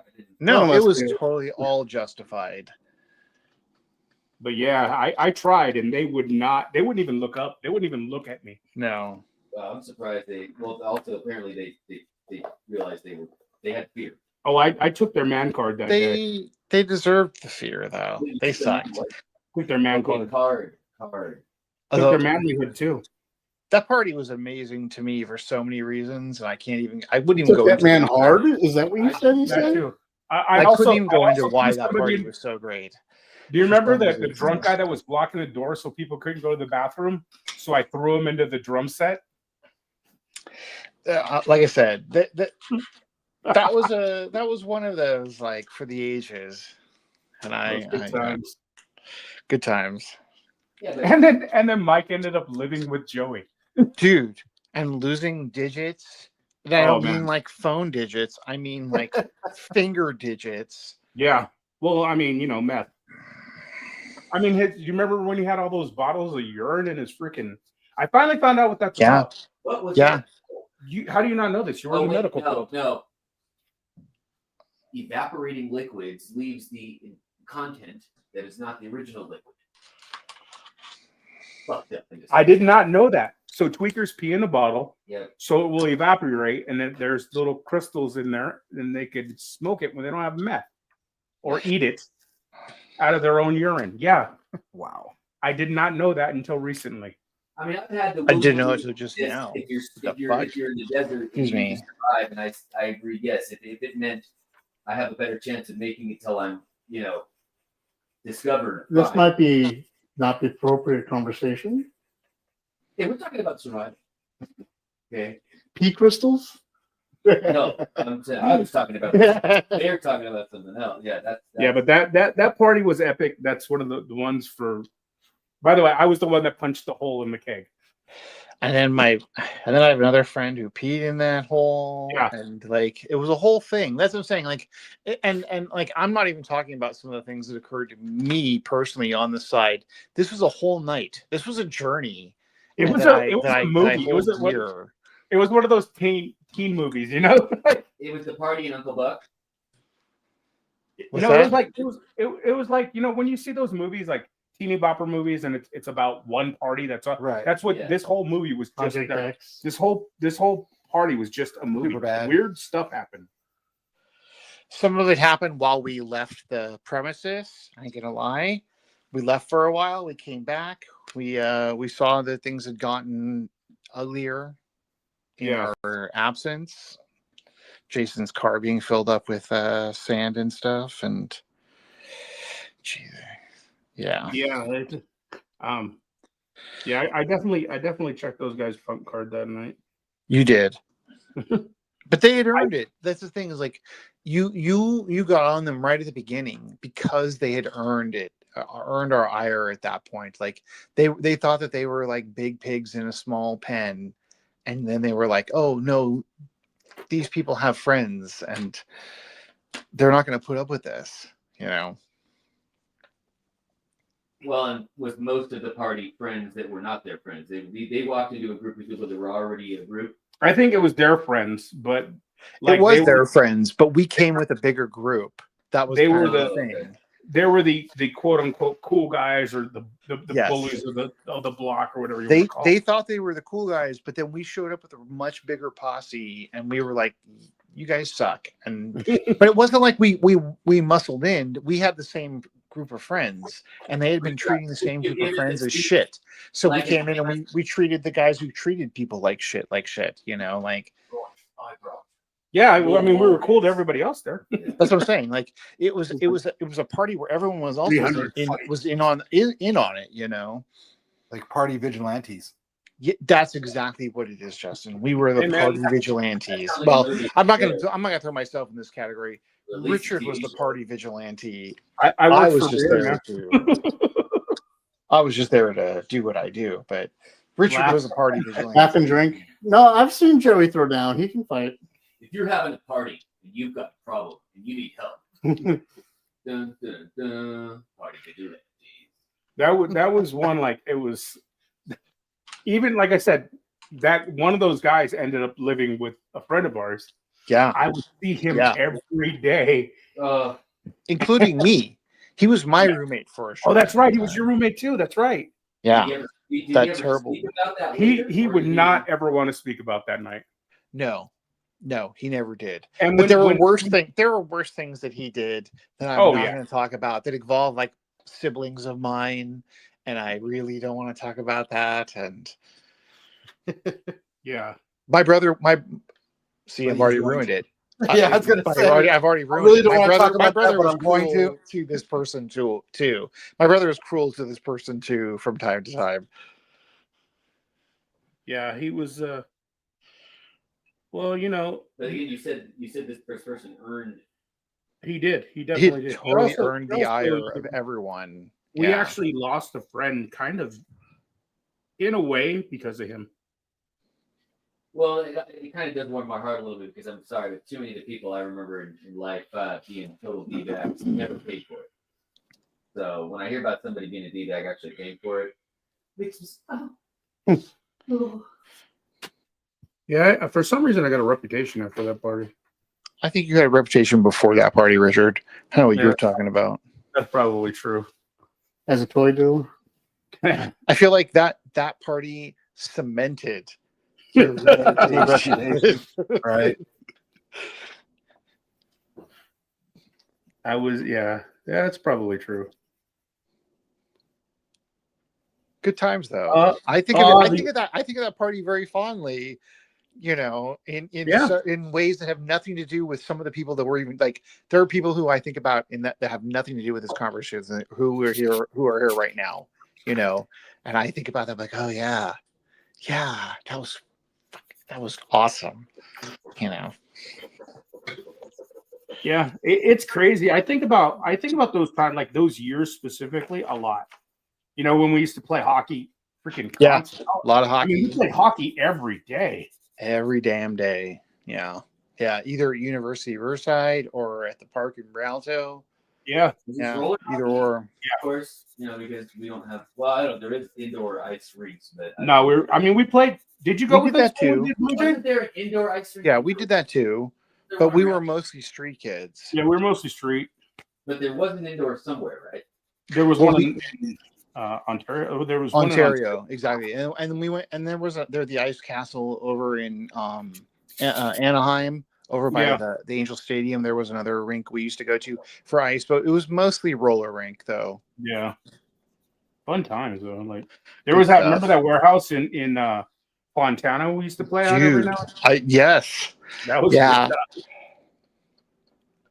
I remember playing defense at that place, and I took a couple of the goalie sticks to my face when we first went there before I learned to get out of the way, like straight to the face. Yeah, that's not fun. The worst, you know, the craziest thing is the worst hit I've ever taken playing roller hockey was from my own teammate. Were you at that when we played the kids behind the Food for Less by where Jim let in like every freaking shot known to man? That was totally right before I met you guys. Like literally right before I met you guys is when that went down. Yeah, I did not have any part of that. I remember Big Joey and Justin Lancaster and you talking about it, but yeah, I mean the only offense we had was Lancaster, dude, in that at all. For sure. And in that match, like I was just the only thing I could do was hit people. Yeah. And both me and Joey were going in on this one dude, and he lost balance, coincidentally enough, and we collided, and it was not like I don't remember getting up. Like we hit each other full speed. I remember there was a time we went to, after we had done with Riverside, we went somewhere in San Bernardino. We played a game. I think it might have been near one of the colleges. And I got my chin so split open. I was bleeding like a stuck pig so bad over everything. That was like the end of my hockey career. Because, yeah. Those are some good times, man. Yeah. Remember did you ever play with us over in Fontana when the gangsters would cheer us on? Well, no, we were Oso's fucking Oso's team. Oso's Bears, right? Even though that was Bears, but yeah, like that was in Rialto. That was when we were playing in Rialto, and that was when I first met you, Richard. Like we were jamming that park all the damn time, every damn night. Linden Park. Yeah, every damn night we played at that park. We had the drug dealers on our side. They were our sponsors. They were ready to sponsor our hockey team, and good for them. That's community support right there. It is. Yeah. So besides playing, were you guys also like hardcore into watching? Oh, I love hockey. Hockey's still my favorite. We watched a lot. We used to play a lot of NHL on Sega. We were really aggressive about that too. Like hockey was a big thing. Getting lung cancer from Big Joey, if I can. I'll be honest with you, I did try to play hockey games on various, platforms, but dude, you definitely had to have the ability to move your brain around. You know what I'm saying? When you would character select and move between characters, like my brain just couldn't. Have you ever seen Maura? It moves so quick. Swingers. It's Swingers, right? Yeah, they're playing on the roof of the store. So when they're Swingers when they're Swingers, yeah. When they're playing the NHL in his apartment with all the gang. That was us. That was literally us. That's the most relatable movie ever. It was weird how prescient that movie was at the time. For all kinds of reasons, not just the crew that we were playing hockey with, but for like the swinger crew and what have you. Like there was a whole lot of reasons that movie was prescient. That's when you and I were hanging out, going to the bars and stuff. Well, that's what I'm saying, AJ. Like we were doing that swinger thing, that 90s like swinger resurgence with Wes and what have you. And we were doing the hockey thing, like a whole, all the above, basically. Yeah. Yeah, that was Big Joey and I's first apartment in Colton. Oh, the one over there by the. We moved out of one ghetto into another ghetto, and. Is that the one where you guys had all the bottle caps in the? That is 100% exactly what it was. Yes. That was our first apartment away from our. Remember that apartment? That was Joey and I's first apartment away from home, basically. Aw. Jeez. We used to play Resident Evil there all the time. Yes, that is exactly what we played all the time. Yeah. And XCOM and whatever. With Clown and Erica. Hey, we're not talking about exes. I was gonna leave it just with the guys.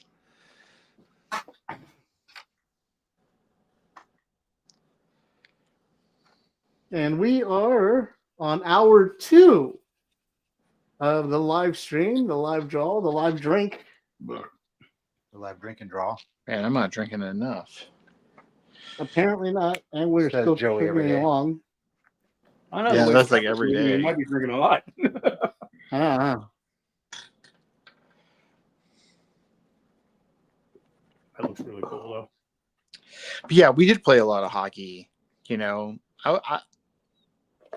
I was pretty proud of our hockey prowess. I remember, Richard, you taught me how to be a good defenseman, a good goony defenseman, and I appreciated that.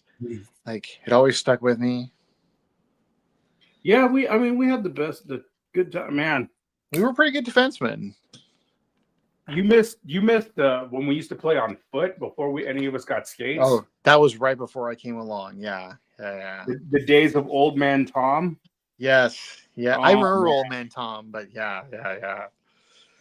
I would block so many shots. I would just be pelted because I would play shirtless, and I would have bruises all over me from freaking the puck. These solid balls. I remember diving in front of the puck in front of Jim because Jim wasn't going to catch it. So the worst goalie ever. God rest his soul. So I had to like dive in front of everything and just take the hit as a defenseman. Yeah, I played goalie for a while.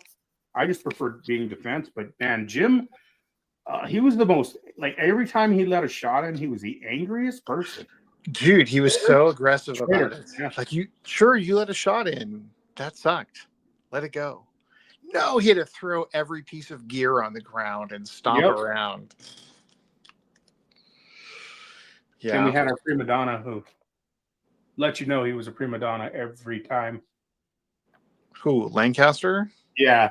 But I'll admit it, the dude was good. He's good. He actually, I don't want to talk about it too much, but he wants to come to one of our events soon. He was talking about this one. I like, you know what? He wants to come to one of our events, and we should let him in. And like, you should warn me ahead of time so I can tell Justin not to be here. Why? Because there's not two Justins. What? So that he's not attacking Justin to draw his comic book. No, you won't attack him. So as kids, I was like, what? Justin, I met Justin and I didn't see eye to eye a lot. No, for a long time. Remember who can make Justin bleed first? Yes. But I actually like the kid, man. Dude, he's good. Yeah, good people. Like, he was a good dude. Like, I mean, I was an obnoxious kid. That's just what it was. Once you got over the whole the hair thing, then yeah. The hair thing? He had the mullet going, man. Oh, it was a pretty glorious mullet back in the day. There was nothing. Honestly, it was nothing personal. We just butted heads. We just had different philosophies. The thing is that he was the finesse player, and Richard and I were the goons. Yeah, and we were. So hammered. Of course we have to throw down with him, you know. But he was a pretty damn good finesse player. He was a really good. He was the best player we had. He was the best player we had, for sure. Yeah. Well, except for those kids, those young kids. Well, once we got to Rave Dave. Yeah. And all Rave those Dave kids. Rat Fuck. Rave Dave Rat Fucker. I wasn't going to say it, but yes. Rave Dave Rat Fucker. That dude was really good at hockey. That kid was really good. Yeah, there's no, Justin was really good. Like, he was good. I don't have regrets. I don't regret anything I've done. But I mean, I wasn't the nicest to him, and he was a friend, and you know, whatever. Yeah, we played hockey, we played D&D. Look, it's all good, Richard. Like, we all know how we were, you know. And even he's like, yeah, I know how we were. Well, yeah. He does want to come out though. I should say, like, I would love time to. We're gonna have him come out.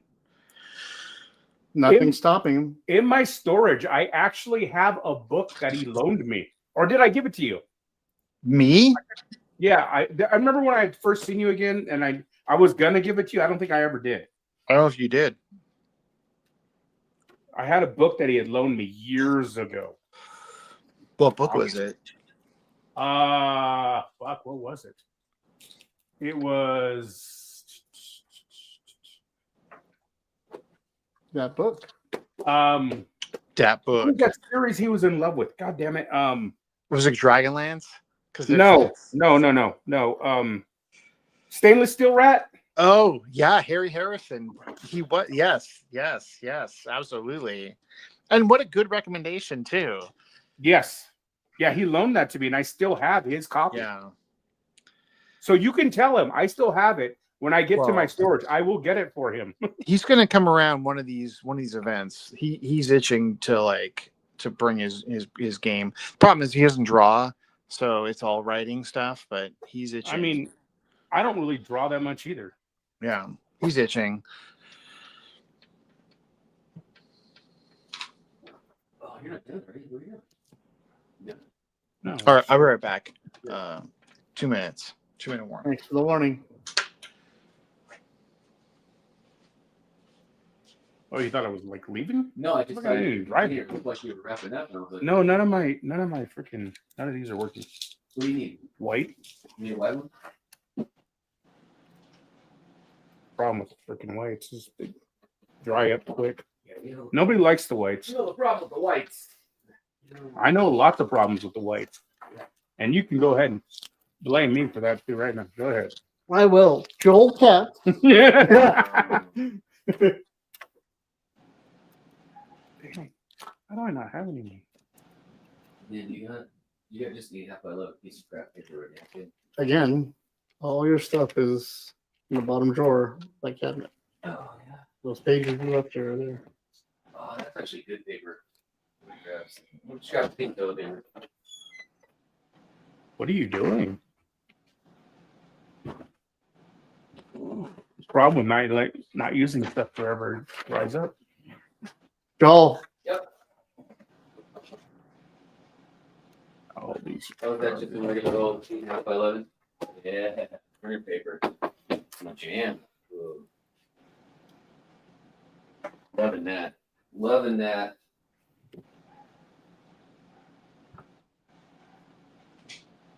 Again, just to throw it out there, I mean, we're all drawing. Everybody makes good stuff.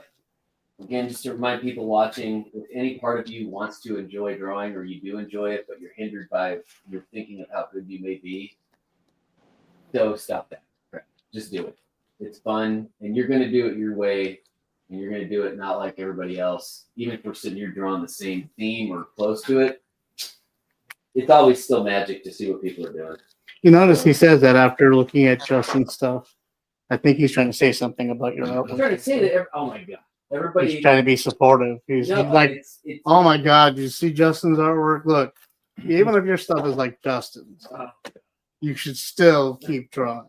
Okay. You really should, because No, I'm just saying I'm motivated every time because, like I said, I like. Because I know I can draw better than Justin, is what I'm trying to say. So this one just is a lot on the end there, so just watch out if you want the thicker line. But then I have That's this good. little one that I'm going to try to test for you. It's good. I just need to. This is the thing I like to see: the random pairing and camaraderie and stuff between the artists. It's what we used to get during 24-hour day, when you'd have a whole bunch of artists sitting there for 24 hours locked in the comic store Like that. working, and everybody is just swapping back and forth Amazon. different types of ideas or different types of styles, pens, art, stuff like that. And it's just a Nice, big, yeah, I like them. kind of like an artist exchange, kind of where we're just all sitting here sharing secrets or tools or things that we do, techniques, tips, things that help out other people. Because we wish. You a Merry Christmas. Oh, The problem we had growing up no, that's all I need. is that we didn't have these options as kids. We didn't have anybody showing us this stuff. We had we didn't have internet, so we couldn't watch anything like this. We had no I mean, the internet didn't really exist. right. And where Richard and I grew up, we didn't really have a stable comic book store either. So it wasn't like we could just go down to the store and see. You had to come to Fontana. Yeah. Heroes Unlimited. Here is And- unlimited. And even then, those guys were kind of Creepy. yeah. Hey, I love Ken and his wife. How dare you? That's because Oh, they weren't creepy? you were one of their victims. Whoa. I was not a victim. He did it willfully. I did He it. says willfully. walking back and forth. No, they were great. I wasn't a victim. I wasn't a victim. But No, I was going to say, I think your progression as an artist is going to be much slower if you don't communicate and be around other artists. You're just simply not Right. going to see those other techniques, those other things. They just open your brain up and they motivate you to do it. If you just do it in your house by yourself, I don't care what it is. You're playing the drums, the guitar, you're drawing, whatever you're doing. If it's just by yourself, you're just not going to get outside of your own head. Right. Right. God, we're in there enough in our own head. Yeah, because honestly, I other than these, I don't draw anymore. Like I just don't do it. Neither do I.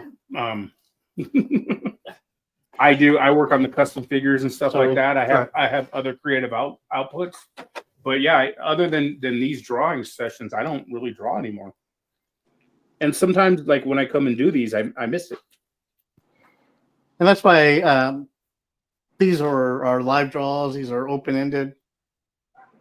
You know, Joey, you were talking about Justin joining in on one of these things. Absolutely. If anybody He really wants to. Yeah, he's if been pushing. anybody watching wants to join in, you guys are more than welcome to. Hit me up, forbiddenchannel@gmail.com. Let me know that you want to join in the live stream, whether you want to come join us here in person or if you want to stream it like Joey's doing. We'd love to have you. And we welcome all artists and all types of people because everybody brings their own style. And we love to see that. Like, it's just. Yeah, even on one of these, I worked on painting a custom figure one time. So, I mean, it's whatever expressive art you've got going on. And some reason I like being around these guys and talking to these guys and hosting the show. So that's why I do it. Mostly because he doesn't have any other friends. I really don't have any friends whatsoever. You've seen my wife, how quickly she ran out of here. She took the dog. So that was his other friend. That was my only friend. The dog doesn't want to hang out. I had to get a pillow version of my dog because my wife took my real dog away. So, you know, this is the only time I can make my friends come and hang out with me. Every time I try to come over, I want to steal your dog too because he's super cool. You have to stay away from my dog, Joel. He's super cool, man. Every time Joel shows You up, do have a good job. You have a good dog. 3.5 hours after he says he's going to. Wear you down. So up late, try to take your dog. Have you seen my dog pillow, Joel? Yeah, that's great. But since you have the pillow, you don't need it, so I'm going to go ahead and take it. Yeah, get him from my wife's cold dead hands. Yeah, no, I think she's like, Joel, you've always been cool, but I'm gonna stab you. All right. Don't you have enough pets already, Joel? Yeah, but you know, I just like pets. Can you ever have too much? Yes. Animals, absolutely. They are the least complicated relationships to me. They're Exactly. You know what's crazy? In this world, you're either a people person or an animal person, right? Yeah. I don't like either one. Yeah, he dotes over his dog like you wouldn't believe. It's not my dog. You only like your animals. It's not my And dog. your people. Yeah, but that dog definitely has an affinity for you, though, because I've seen it. Well, yeah, but it's because it wants to know what you're doing when you're. Yeah, it's not my. It was my parents' dog, and people keep dying. And the dog doesn't understand that. The dog does not. The dog's 16 years old, man. Oh man, yeah, that dog's at the end of its days. You wouldn't guess that. Watch Richard Scourge, and then in all of our wills, we give him all of our pets. He ends up in like a house with like 55 animals, and it's just. I probably will because my son lives with me, and they love freaking animals. I fucking hate the things. How dare you? I don't like animals or your son. Yes. Okay. Fair. Sometimes I don't like him either. Again, like I said, though, animals are they're still a lot more. I like fish for dinner. I love fish for dinner. Which reminds me, we're having pork chops for dinner. I brought some sushi. You did? Yeah. From where? Winco. Winco has a very nice sushi department. They make it right there in the middle of the store. Okay. It's really good. You're going to eat it regardless, AJ. It sounded very. I know. Grapey. That was my best dad impersonation. You're going to eat it. Who cares? What?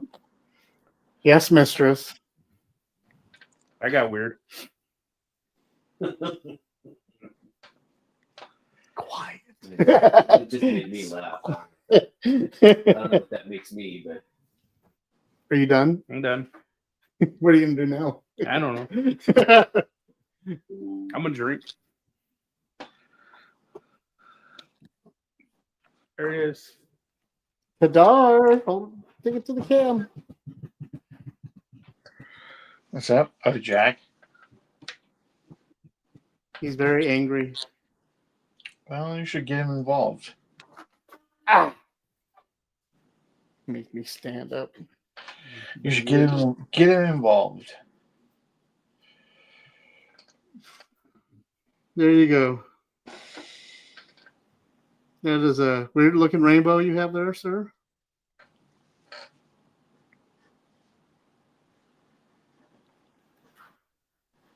But awesome. My angry little leprechaun. We'll just call him Swoggle.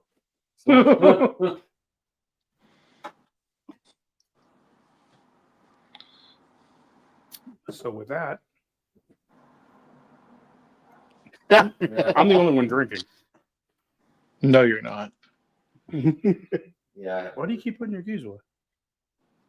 Oh, there you go.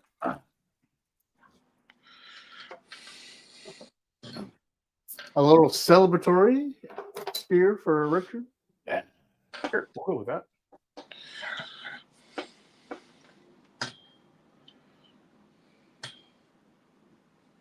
Yeah, I think I'll have another one. Yeah, you might want it before I drink them all. Actually, though, I'm gonna enjoy it. And that's okay because there's Jameson there. I will open up that JMO without thinking about it. That's what I need right now. We got some Black Barrel here. I should be there. I should be there.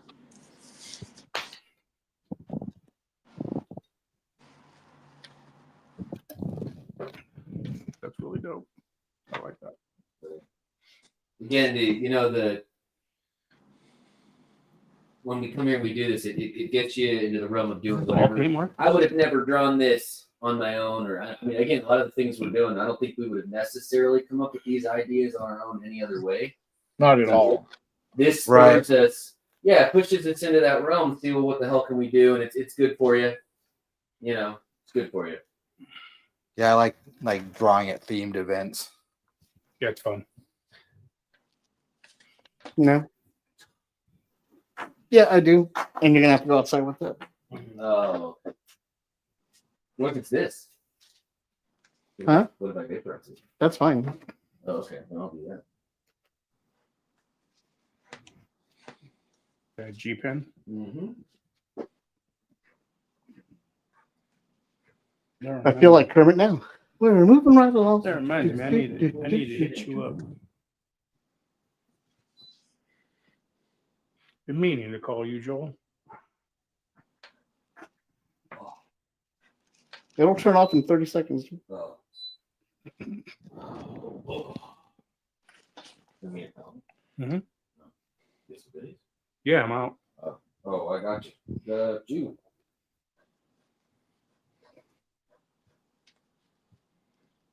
Kind of wish there was the people who are watching. Do you ever get? Do they? I mean, is there comments? They're more than welcome to leave comments. Is Tell there us what you comments? think. Do people have things to say? I would love to. Nobody is commenting right now because they're watching you do what you do. If there haven't been, once we have comments, I'll post them. Yeah. But we're streaming live right now on Facebook, YouTube, and Twitch.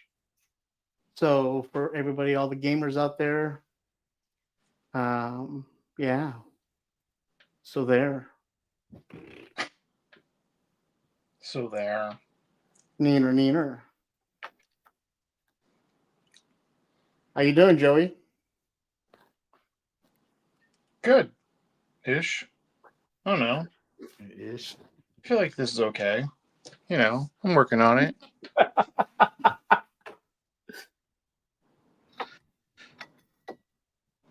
I dig the perspective on Yeah, that. the perspective and the action. That's Yeah, it's freaking awesome. I want to get a little silly, you know. Did you highlight your comment? Did I what? No, other comments on YouTube. Joel smells like cheese.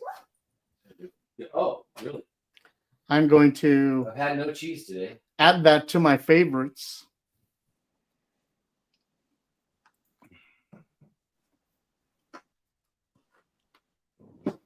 if you haven't had any, why do you smell like it? That's a good question.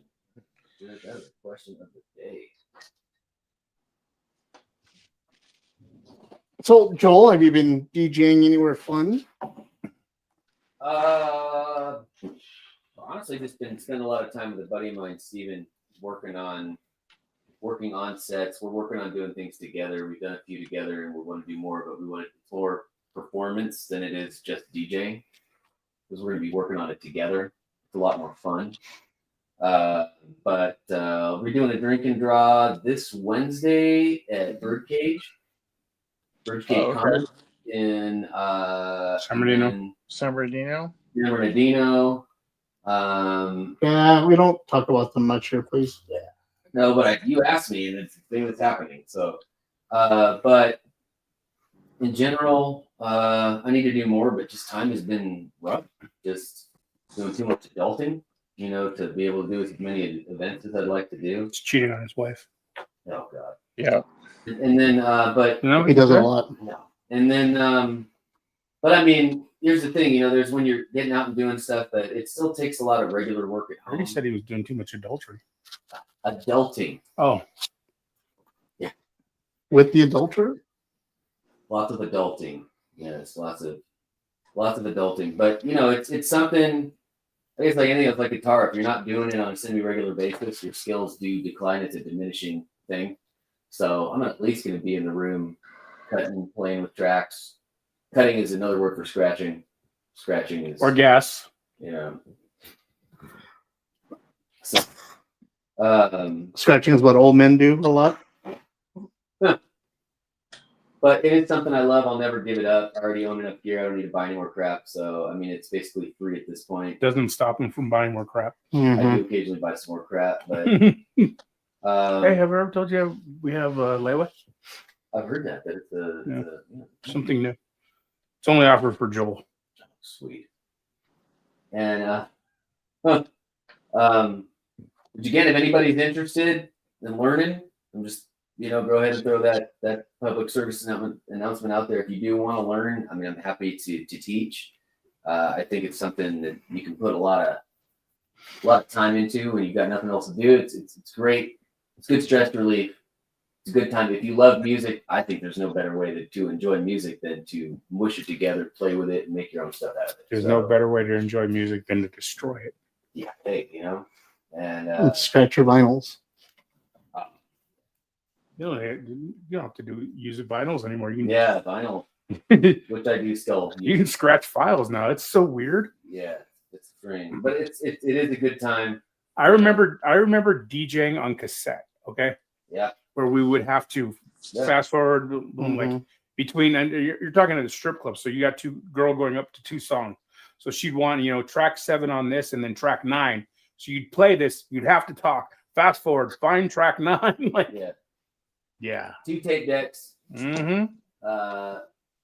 Or the worst. I mean, this is 2 tape decks, two vinyl. Like I didn't do the vinyl. I did 2 tape decks. I did 2 CD.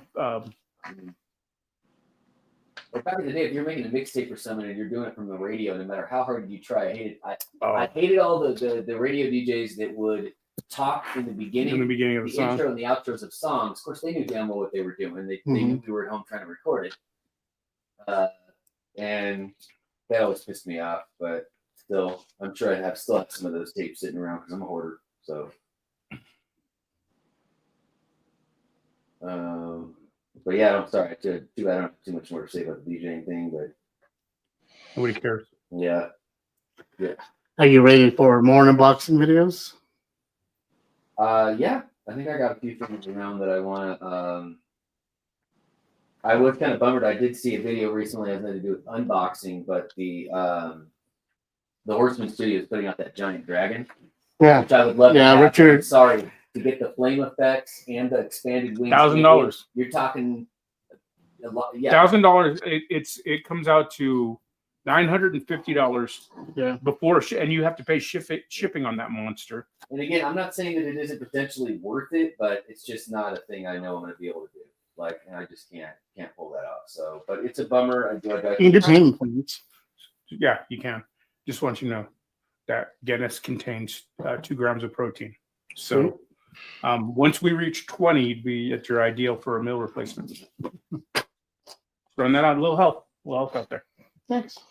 Guinness Only is a meal replacement. 3 grams of fat. So, But well, hey, I mean, since they brought up the dragon, just go ahead and do a little Dragon? plug for the Shadow Nose Network. Right, and that's something else Yeah. that Richard does. Mm-hmm. You know, constantly. if you guys do want to see what's coming out, what's coming, and get an opinion on whether or not it's something you might want to get. Also, you know, there's a panel cast that we do. Side panel. The side panel. I mean, hey, you know, we're just doing this purely because we like the stuff, and it's you know. I'm pretty sure at this point I podcast 24/7. It is the Man of Many podcast, as we did state on the last podcast. Actually, I have one. We're filming one on Monday, and the new Tribunal episode, the new GI Joe centric one with actually with Scott. Does that mean we're not recording Monday? We will. Scott Kruger. Yeah. Cool.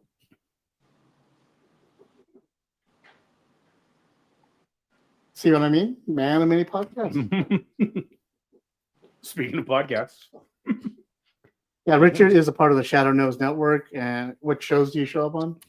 Toy Box Chronicles, Pixels Passive Inc., and then we have the GI Joe Tribunal, which is completely just GI Joe centric. It's all focused on GI Joe, which is not a live show. It's a recorded show, but that comes out on, if you're a member, it comes out on Saturdays, I believe. If you're not a member, it's available on Sunday. There you go. It's on YouTube. Go check them out. Really good guys. Really knowledgeable. Cool show. Cool guys. Yeah, Alex, Chad, like all the guys over there are awesome. Dr. Brentley, Rad, they're really good dudes. Really knowledgeable about a lot of things. Alex and Dr. Brentley both being Alex and Rad being screenwriters who have a lot of experience in that, including working on the Shaq comic book back in the day. Mhm. So, good times. We have fun. When I can fill in on the shows or whatever, and then me and AJ do. Ours comes out. I don't know what day do you put it out. Monday. Oh, you put it out the same day. Mhm. So I usually watch it the next day. Then Mondays we put out the new episodes of the panel cast, except for the last Thursday of the month when we stream a live episode, and those are the ones with Joey and this guy here. What was your name again? What? Yeah, that's right. And those come out once a month. We still haven't figured out what the topic of this month's going to be. But I know on the next episode of the panel cast, we're going to be reviewing Invincible and Paradise. So you're telling me is I need to watch Invincible. I think I'm only a couple behind, so it's easy. This last episode of Invincible. So how Invincible came from a comic, right? Yes. Yes. Yeah. Robert Kirkman. Which I bought solely because of AJ. Everybody says the show is fabulous, and I've seen a little bit, but they've said that the show and the comic you could love both, and you're not sacrificing. If you follow Ryan Otley online, who's the artist behind it, he'll literally show scene for scene the comic, comparison. Yeah. Like how he panel for panel, scene for scene, how it takes from his work. Yeah, they do an amazing job. Yeah. Yeah. I mean, first off, anybody that does, comics and to be able to take that into animation, I mean, and my respect for animators is immense. I mean, just trying to get through a 2D picture is a task for me to be able to do that level. Yeah. Well, if you get the time, watch Invincible. The animation style is great. It's simple and The awesome. writing is Same time. amazing, though. That's why it's great. That's why it's simplistic. It breaks it down to its basic building blocks, and yet it's still amazingly dynamic and feels like the comic still. And bright, bold colors. Yeah. And solid. It's beautiful. It's Yeah. It's good. And like But I that is a said, disclaimer, not for children. no, Very much not for children. Not for children. No, it's adult, and that's also part of what makes it great, though, is the fact that this is adult comics, though. You know, it's superhero comics. It's Even so the comics adult, were meant for you know, I can't recommend the show enough. Though. it throws itself in the face of anything Marvel's ever made. Yeah, and I'm already jonesing for the next season. Yeah, I don't think Marvel's ever, but they've never really. They don't get too dark. They don't allow themselves to, and this is Marvel Comics. This is 4-color fantasy, like superheroes taken to that. I mean, Marvel is especially, you're not going to get that nowadays because it's Disney. So right. Well, the new Daredevil's been pretty crazy. Yeah, but it has been good. Yeah, they're not holding been back. good. I still don't see how they're going to be able to drop the Punisher. Though. We'll see how they drop the The Punisher. Have you seen the latest episode? You guys haven't seen the latest episode, I take I was trying to avoid talking. it. I mean, you're talking about the Punisher, and we're talking about the Daredevil. Like, have you seen the latest episode? I'm just trying to avoid talking about it for the people who haven't seen it. All right. Yeah, there's a third. There's a third. Okay. Mhm. I feel like they've It's established the a most place for the Punisher. messed up episode. Like if you took this episode of Daredevil and ran it after you watched The Pit, it would. This it would episode be okay. this episode is drama, and it's meant to be drama.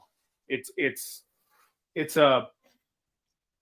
Actually, I think last night on Pixel Plastic and Ink, one of the guys said like it's basically like a Law and Order episode. That's kind of the feel you get out of this. Sure. Yeah. But the ending credits. It is mostly crime, like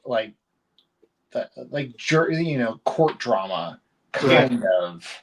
But I feel like that's I think they just mean for the drama's sake. And I feel like they're building up to what's going to be an explosion of superhero-dom after all of this lawyering, you know, like for sure. the lawyering. Well, basically the lawyering will only go so far, and then inevitably things will break, Right. and it'll just be back to the superheroes again, you know. Now here's what sucks. Here's what sucks is that Deborah Ann Woll and Eldon Henson have both agreed to return next season. How? I'm sure it's gonna be flashbacks. Yeah, it's gotta be flashbacks. Don't say nothing more for those that haven't seen the Why'd you bring it up then? That's why I stopped. I said, here's what's interesting. I didn't say anything else. It would be interesting. Food for thought. Well, I like I said, I haven't seen this third episode. There's a lot of things that I'm hoping are gonna happen that I haven't obviously maybe did already happen and I don't know yet. But I mean, I'm hoping they're gonna give me a lot more about Bullseye because they haven't even said its name. No, they've told me. Okay, we've gotten past that at this point. Yeah. Bullseye's dead, dude. I'm telling you. He's in jail, but for me, he's dead. But if that's all they did, I'm kind of. Oh no, that's just the introduction of Bullseye. This is just the intro. That's the thing. Is like they give you Bullseye in episode 1. There's no way they're going to put him away for the rest of the season. No. Yeah. You know, there's zero chance that they're going to put him away for the Or, rest of the season. he's actually a formidable villain. Or they're He's not introducing just- him for the Punisher. Right. Because he does crossover. Also, Spider-Man even deals with him. Like he does move between Yeah. people. He does have enhancements. He's not just Bullseye's one of my favorite characters. I'm glad he's finally getting screen. Of all time. Of all He time. could hug Yeah. Cheeto from across the room and kill you. Did you read the issue where he pulls his fingernails out? Yeah. Dude, Sure. And shoots when him? he when he bashes his head into the wall to knock to his break his tooth teeth. loose, so he can spit his tooth at high velocity, like skilled and Freaking monster. skilled in psychic, Right. and has enhanced skeleton and other things going on. He's not, which again I don't people could necessarily tell in the show why he would have been able to handle a 4-story drop onto his face. I'm not trying to blow. I'm thinking that He doesn't have an enhanced Yes, he skeleton. does. Yeah, he did. yeah, He does? he does. he Yeah. does, but we haven't got to that yet. They haven't talked about that yet, so Yeah. that's not a thing. Well, they they- never go there. They did it at the last episode of season 3. Oh, They show him getting the surgery.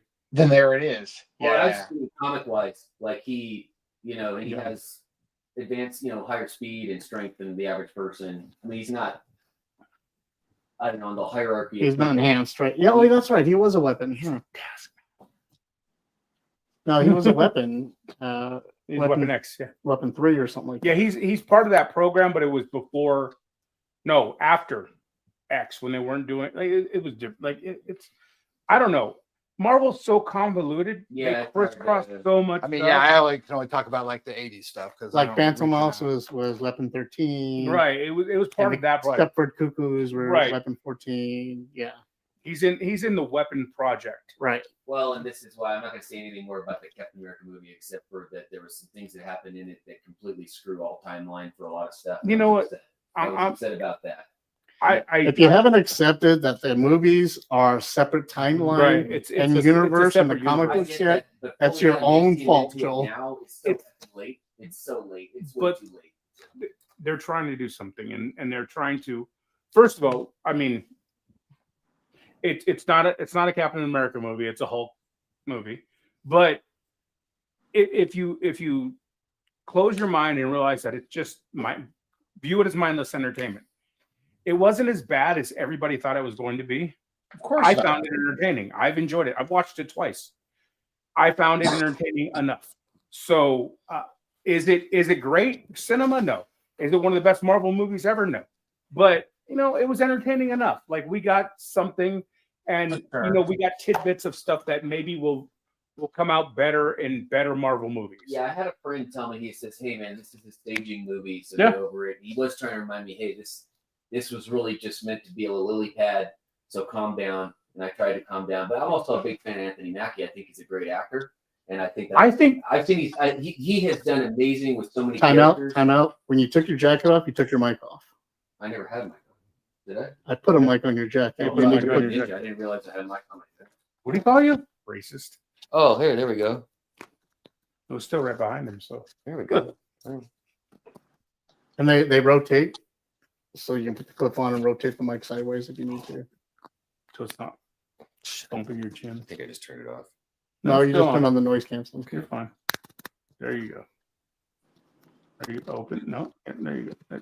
All right. Anyway, after that mess up. Anyway, like I said, I like Anthony Mackie. I liked him for a long time, and I personally think the roles they've given him in the Marvel universe are not written near to the capacity of his ability. See, I disagree. I think in this movie, he became Captain America.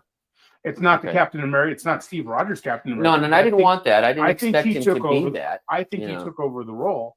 And if they write him going forward correctly, this wasn't the best script. It wasn't the best movie. It was a mishmash. It was, put together, but they've made it where he is Captain America. He's taken over this role. I think if they write him powerful enough going forward, he'll kill it. It's coming out of the show. I really felt that him and Sebastian Stan, those characters, I never watched the show. They were so underwritten. It was ridiculous. I love the show. I'm glad you did. Well, but I didn't. I was very unimpressed. I don't care. I'm going to watch the show because it has. I'm a big fan of Isaiah Bradley. I'm glad that he's finally getting some kind of acknowledgement. I'd love to see something focused on him. That would be timepieces, like even if it's a TV movie. Like that would be awesome. Like to see something about Isaiah Bradley. Like Werewolf at Night. Yeah, give me a little show like that. Give me more Werewolf at Night. Give me more. Definitely. We're doing a Punisher show like that.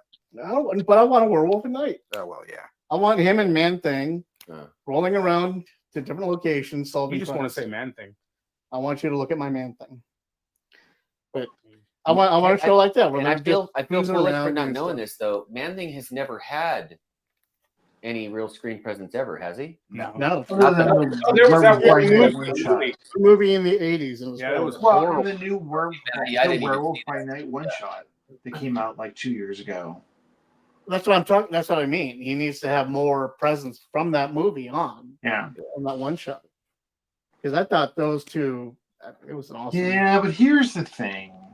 That's all such multiverse stuff, and I'm so over the multiverse stuff. Like, I actually don't want. I don't care. I love Man Thing, but I don't want to see any more multiverse. Like, I kind of want to move away from that. Yeah, even though I love that character, you're not going to be getting away from that for a while. You're never going to get away from multiverse now. Yeah. Multiverse is where like the main characters that we're getting today come from. The Yeah. multiverse. But I know, like the That's the Fantastic Avenger Four films is are- coming, but I'm It's just still a bummer because worried. everybody's doing it.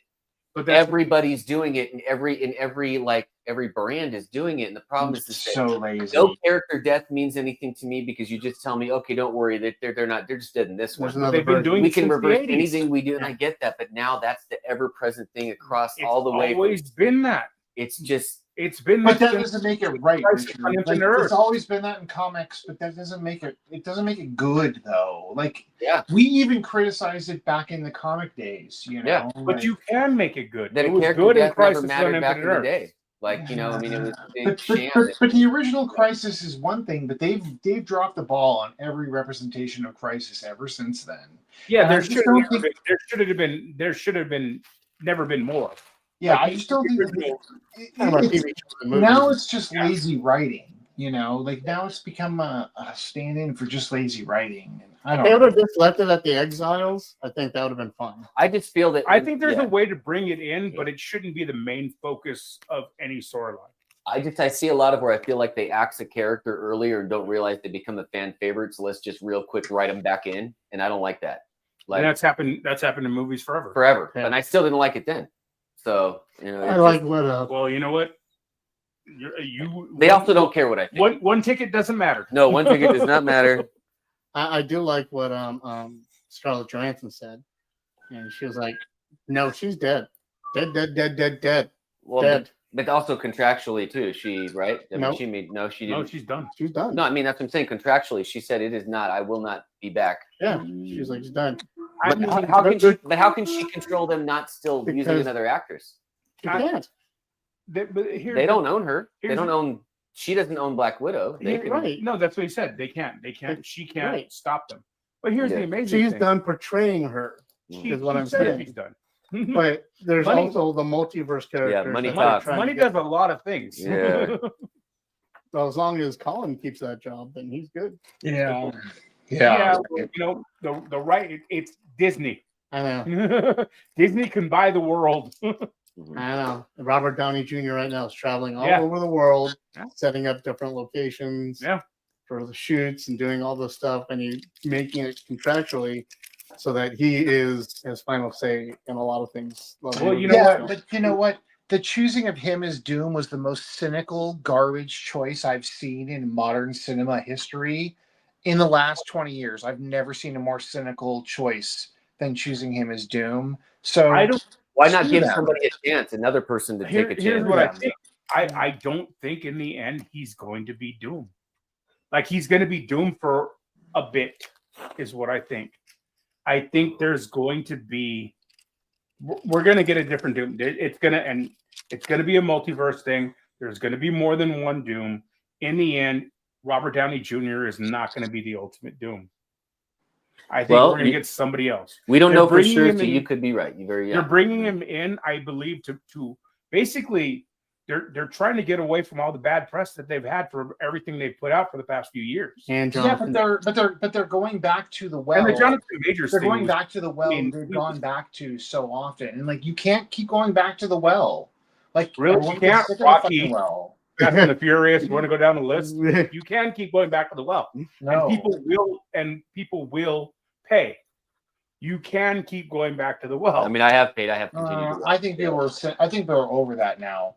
I think that you're overestimating how cynical the modern moviegoer is, and especially if they're with their opinions of the Marvel movies. Like people have fallen off the wagon of Marvel movies. I think you're thinking about the actual Marvel fan and not the casual fan that knows absolutely nothing about Marvel, Yeah, which is 90% of the income from it. which is probably working for them because they're not But- comparing. No, I'm talking about the average movie fan has walked away from Marvel at this point.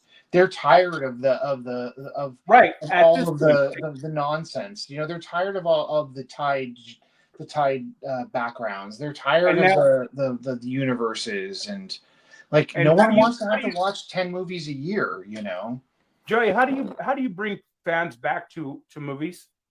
well, You bring in names that they know For You absolutely asked no me. reason. You're asking me a question that I have two different opinions on. I have my own personal opinion, and I have my cynical capitalist opinion, working Right. in the industry kind Yeah, of opinion. and the capitalist opinion right now is the only one that matters. But I don't think that Robert Downey Jr. was the right choice capitalistically. Like, I feel like that was the laziest choice I've ever seen. I agree. I know where you're going I've with that. rarely seen a lazier choice in I- modern I- cinema. I understand that, and I see where you're going with that, and that's why I hope and I believe that he's not going to end up ultimately being Doom. I think it's to bring in fans and the casual fan. You know, If they're and gonna I'm hoping that's the way it goes. Robert Downey the third. And if in they're the just gonna end, multiverse in the him end, into it's being not gonna Tony be Stark him. going bad and becoming Doom He in did. some other universe, it then did happen, and It won't make it better. no, I'm No, just saying, what no, I'm not thinking- necessarily better, but what they're I'm gonna do thinking it. is that Be what I'm Doom. hoping is it doesn't end that way. You know, He can't be Doom. Like, it's such a cheap ploy. It's just so like but they Tony went- Stark was it's Doom. such They- the financial it's such the financial end of things. It's such like the shareholder of like choice. It's not even It's that. such a It's garbage the fucking ability of shareholder the actor. choice. They already know that the actor has a following, and they already know they can slam him down for the next decade. I feel like They already that's know cynical. that. I think they're And overthinking that. I think they're overthinking that. I think that's what they're guaranteeing now with the way everything is going. They know I they're not going to get a suspect those Jonathan movies are Majors gonna out of fail. Robert Downey Jr. I suspect those movies are going to fail because people don't care about the character Doom. They also don't care about Robert Downey Jr.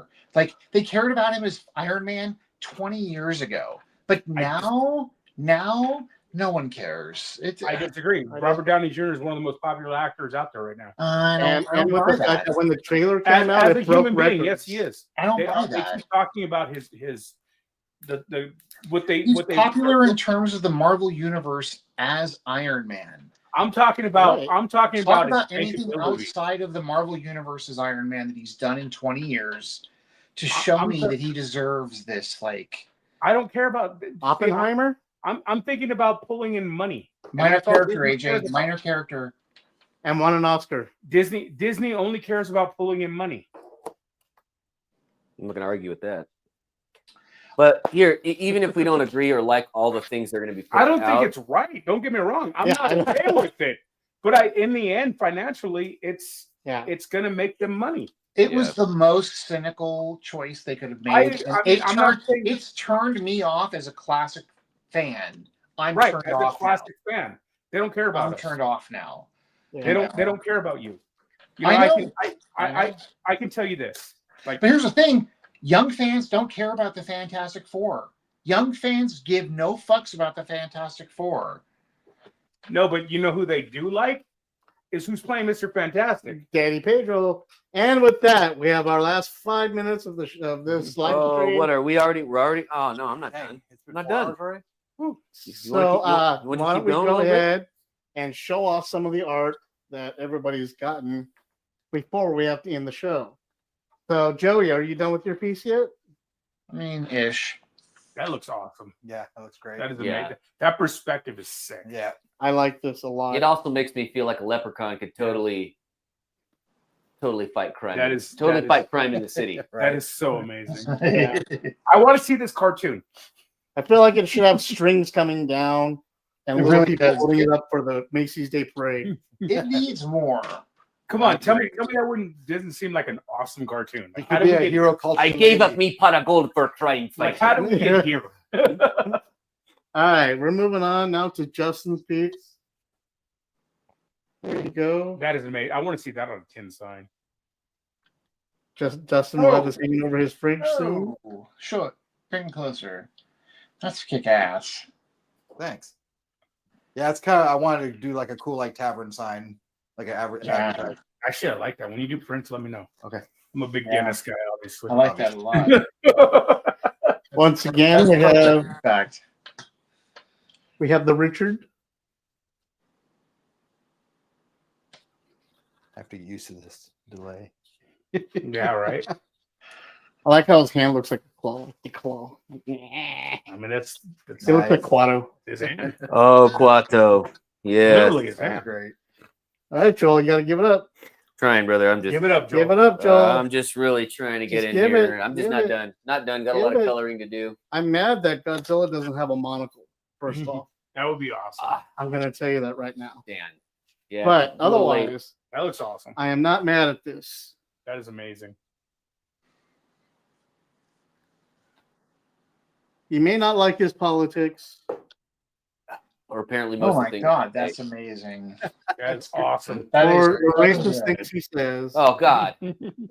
That's so good, Joel. And for him to start with the freaking blade, mine was 3/4 done by the time I started. I Oh, yeah. literally just had So to ink good. it. Mine was all drawn. Yeah, I just inked and colored mine. Yeah. Well, He had a blank piece of paper. doing this with you has upped my time, like my speed. I am normally very slow, but You started posting a lot more too, which is it's awesome. this has all helped me do more than I was doing before, and so I appreciate it. You're welcome. You know, I'm definitely be a bedroom artist and happy to hide in my Whoa, office. whoa, whoa. Whoa. He's an TMI, artist bro. in the bedroom. TMI. What? I already botched it earlier. It's open season now. I mean, you know, I'm already down to just 2 Well, followers. he's a bedroom artist and it's open season. Right, Yeah, right. you know, so you know we're good. Apparently, Joel Katz with a K. you guys are gonna have nothing to drink soon. I'm just saying. We have 6 viewers. Now we're down to 2. Because Joel said he was a bedroom artist. Excellent. Oh Because god. Joey's phone is busy and he can't watch us. What? What do you mean? That thing is sick, though. I want to see that colored. Yeah, Yeah. Racist. we don't say that word anymore, Richard. What? Really? What's NAACP stand for? I know. I'm just being a dick. I'm just asking. Just being a dig. But no, I absolutely want to see it. I like those socks. Yeah. Yeah, the socks give to the perspective, but also it's straight up very Leprechaun. That's It looks- awesome. Yes. I feel like the socks should have little bunny tail booties hanging I like the back. socks and that stash, dude. That stash is like I would have put a curl on that Yeah. stash. So It needs it. You ain't wrong. It's not too late. There's still that looks awesome.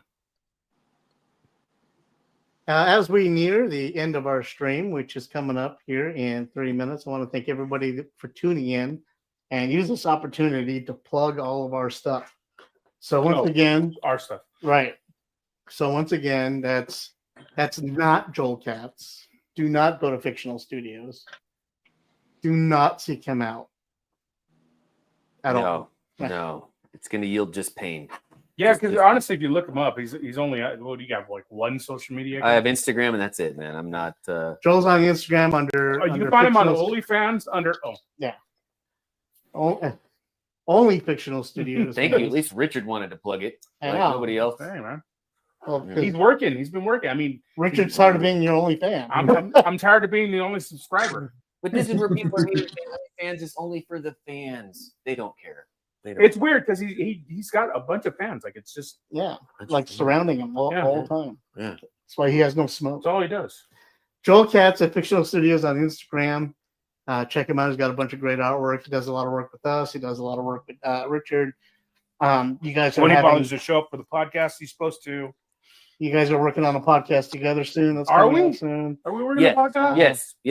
Yes. I want another go. A few more things to do that before midnight. Before Richard's hanging on, barely hanging on. But he was a trooper. I showed up late, and he still was like, "Okay, we'll do this." Nice. After Richard, filming 2 podcasts that day. Yeah. Richard, where can everybody find you? You find me at most importantly, I sell toys. Yes. And that's how I pay for my groceries. And I'm hungry. Yeah. You find me at KS Collectibles spelled with a K.com. If there's any toys that you're looking for, I mostly deal in vintage 90s, 2000s. I have 80s and 70s too. If it's not on my website, just reach out and ask questions. I'm also at KS_collectibles on Instagram, Shadow Nose Network, Forbidden Panel, multiple podcasts. Justin. Yeah, I'm usually here for Forbidden Panel. You can also check me out on Necrosapien Press. And but yeah, I'm on a podcast with AJ, and we do these live art streams. And check back with us next month. It'll be the Easter podcast. We'll give you a date. We're gonna have some fun with the Easter Bunny. Thank you to Joey. You want to pimp out your stuff real quick, Joey? Sure. I'm getting ready to actually launch my next webcomic. A Man Called Kraken's Pig Truck Blues is the name of the next graphic novel, and I'm going to release it through the Forbidden Panel website fairly soon. In the next month or two, we're gonna kick it off, and it'll be like a 1 page a week kind of thing with a lot of behind the scenes stuff, and I hope people will show up for it. Awesome. Until then, everybody. Tomorrow is Monday, St. Patrick's Day. Monday, We want St. you guys to have fun, be safe, drink responsibly, make sure all your friends are taken care of. And watch mine and AJ's podcast. And check out the panel cast when you get home and sober up. Yeah. Or watch it drunk. It might even be better. Who knows? I won't be Might sober. better. Until then, guys, thanks for tuning in, and we appreciate your time, and we'll catch you guys later. Take it cheers, easy, everyone. guys. Be cool.